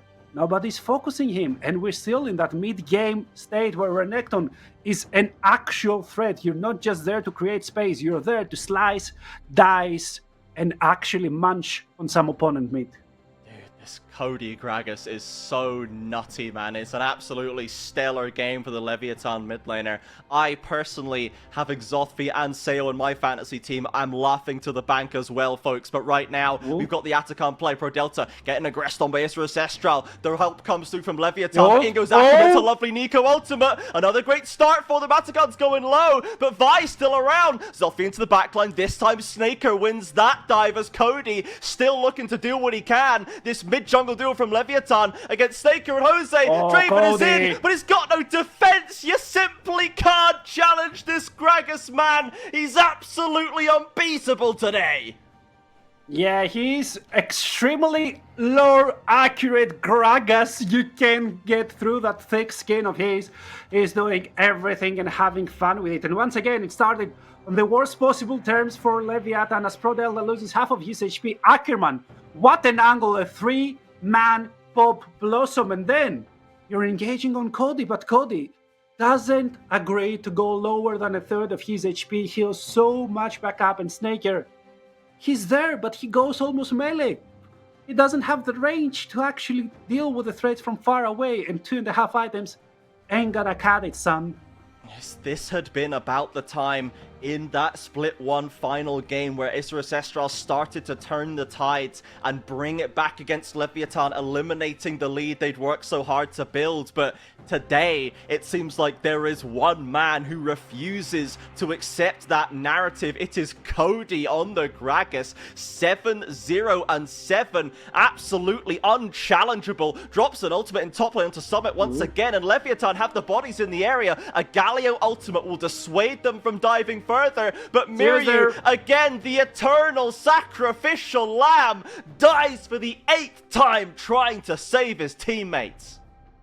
He has died almost as many times as his team has killed the enemy players. The gold diff in the mid lane is almost at 3k. There's a teleport going there as Leviathan turn their attention towards the Baron buff. And Isra Ancestral trying to find their way, but they're going in blind. They drop the blue ward to know roughly what's going on right here. Baron down to half. Zothvi looking for the flank. Summit tries to chase him out. The Vi still in the area. Does have a way in. It's a 4v5. They've got no Galio, but Miryu's not having the best game. Isra Ancestral have to pull out a miracle. They can't get in time. The Callista snaps it up. Zothvi, though, will be killed in trade. Leviathan over the wall. They want to get this fight going as Cody goes golden. Oza Diodo, so low HP, and Seo jumps in to secure it. Cody flashes away. Summit commits the ult. The knockup is there. The clone can't do it, and the Gragas lives again. Triple kill for Seo. Leviathan can do no wrong in these team fights. Oh, Seo with a 2.45 attack speed. He was just gliding on them, hitting so many spears, securing the Baron, and now securing an almost 10k gold lead. Leviathan, they started rough as well, but now they look to almost hit top 4. They were so close. They were furious best fans, but Loud just snatches the 4th seed from them 1 game before the last. Won't be able to destroy the Nexus just yet, but 11k approaching the gold lead. Just after these towers, it will be 11.5. Leviathan at the 26-minute mark. They are primed and poised to hit that winning record coming out of, as you say, a very turbulent split 1 or split 2 positioning phase for this LLA roster. One of our most exciting turn-ups in that first split. We had no hope for them. They showed us why we should, and we won wondered if it had just been a split one fluke, but if they can put games like this together with these exciting picks, with these clutch teamfight performances, this is why we had hope for this team. You know, we have a saying here in Greece, I hope for nothing, I wish for nothing, I am free. And Leviathan, they are looking damn free right now. Yeah. They're doing what they want, they're drafting how they want, playing for comfort, playing for fun, name it however you like, but them having fun seems to be paying off. They are feeling themselves. They are flying. Pro Delta again challenged in this bot try. Scary picks up the Cloud Soul. Summit will not be allowed to escape this one as Leviathan over the wall. Ackerman gets the double knock up. Seo uses the stasis to delay this one. Cody, they got Seo! In comes the Galio, but Zothby on the flank once again. Callista has gone down. Summit somehow managed to survive long enough to re-engage, and Renekton suffering on the front line, i.e. Herdus getting a bit too complimentary of Leviathan and slap back in the bot side. Atakan there's for the taking. Oh, somehow Pro Delta once again walks a little bit too far for comfort and getting slapped for it, but Cody, he's still alive and he's the man of the hour. No way. There's no way Cody and Scary 2v4 this Rev. I simply refuse to believe it. Scary's into the pit, but he's not going for the Atakan. Picked up by Jose. Now they're running for the hills. The Zinja will fall on Cody. Dropping low once again. Sidesteps the Cody? Justice Punch. Knocks back onto Miryu, but doesn't get the kill. Not connected with the Vault Breaker, and the Gragas continues to harrow the team of Isurus Estral, who head back to get their blooms. Yeah, there's no way that this game is still wide open, right? There's no way that Isurus Estral can still win this game and show us how they won't split one, right? Baron is still ways to go. We need 2.5 more minutes for it to respawn.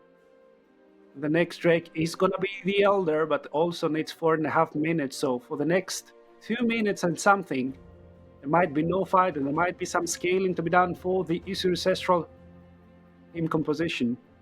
Yeah, they've got places to go. The Draven is still... Draven's only 3 items with level 1 boots, guys. There is so much further for this Draven to go in terms of damage output. There's no massive tanky frontline for Leviathan. It's really just Scary and Zothby doing what they can, and Cody abusing the sustain mechanics, but he is not going to take infinite punishment from a Draven that manages to stack the items up. Even Galio, who has been so far behind, is 4k behind Cody in this game as Miryu's Galio. Once you get those items, he's going for an AP heavy build. He's gonna start hurting as well.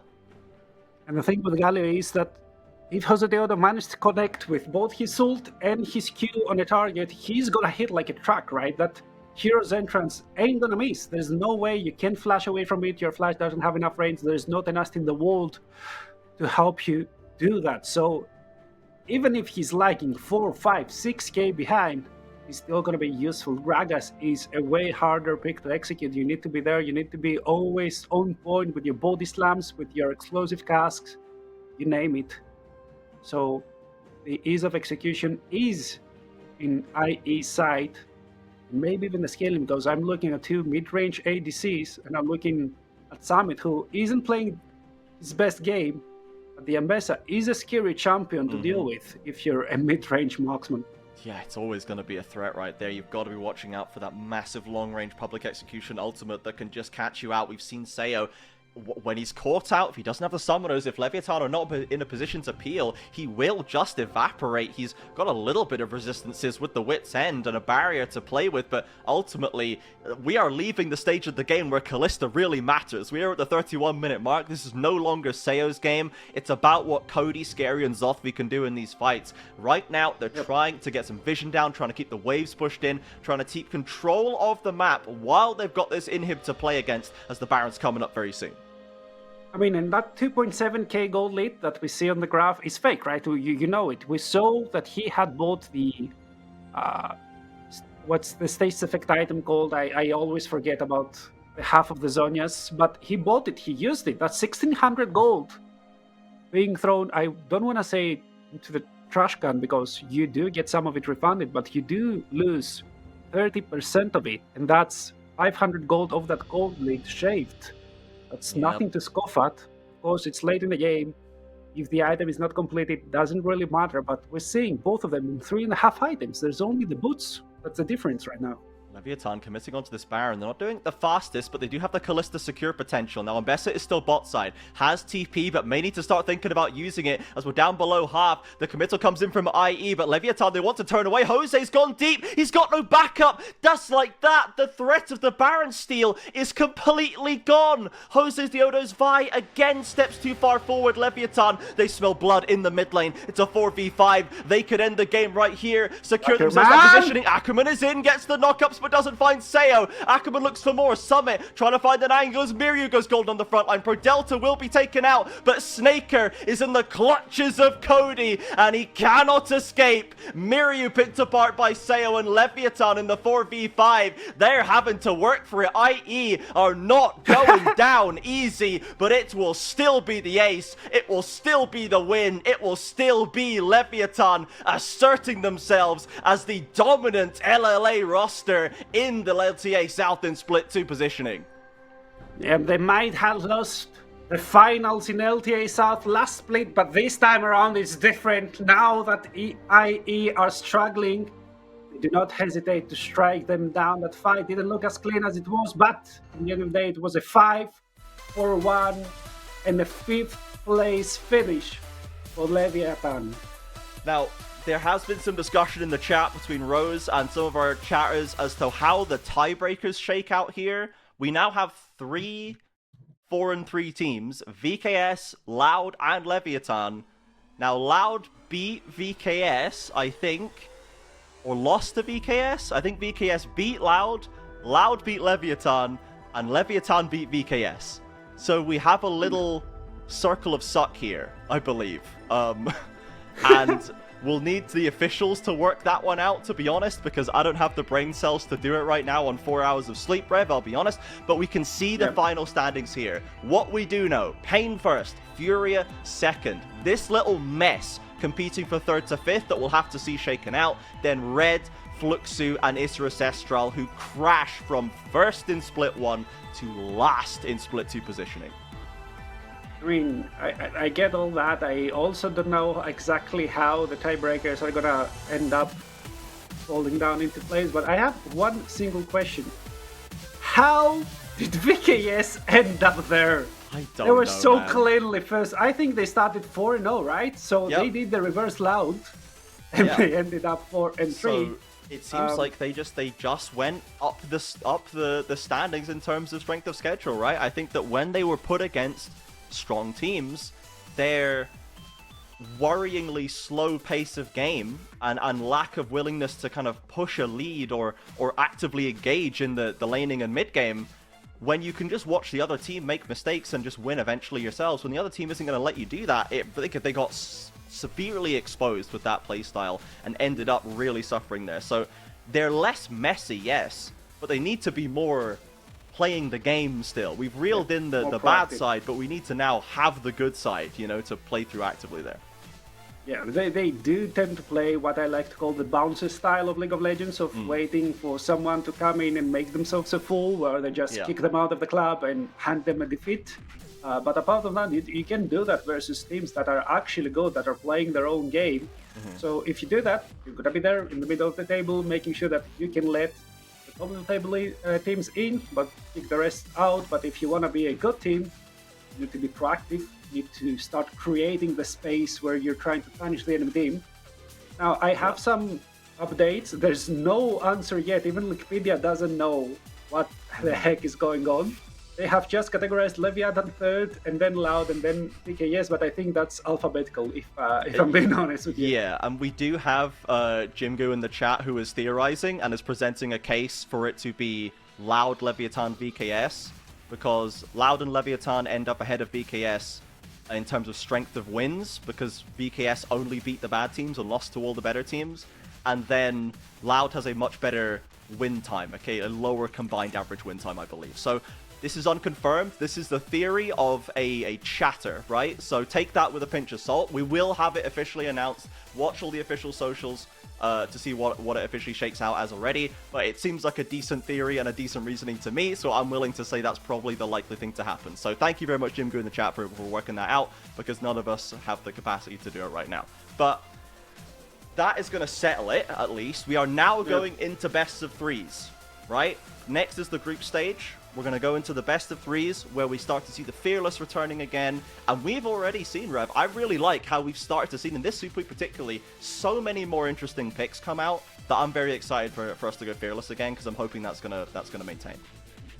I mean, yeah, I'm not really hoping for Bora 0 top, but I see teams just trying to Maybe break not, the mold, start experimenting over there, try to do what Broken does, which is they don't have to be forced into a weird situation to stray away from the meta picks. You just need to find a pick that's built into a situation and just slam it there. You don't have to be the best Swain player to play a Swain top, where in a game that Swain top is broken. You just have to find the game that Swain top is broken.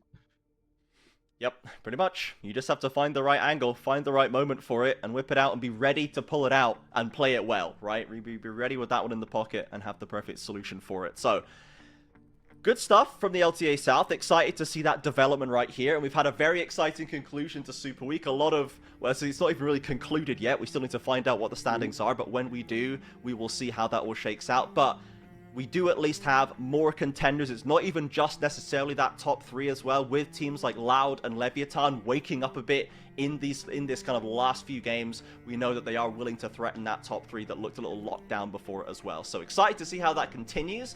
But with that, we're going to sign off. Thank you very much, Rev, for joining me for these 2 games.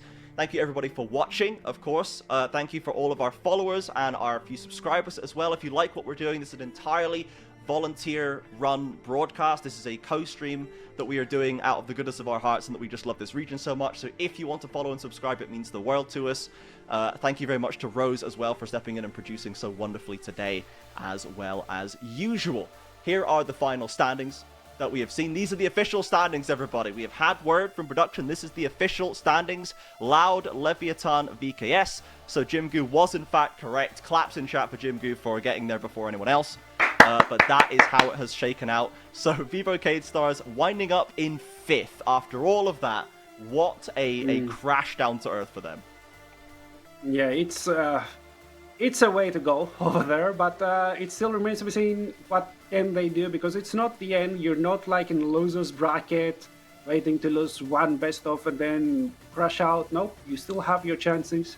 Thankfully, we see the LLA brothers being spread out in 2 groups, so there's not a chance that one of them will kick each other out. So we might still meet in the finals and have a repeat of Split 1. Who knows? Yeah, by the looks of this, we literally have like an adults table and a kids table. We have Loud and Pain from the previous era, from the CBLOL era as it were, and then Furia and VKS.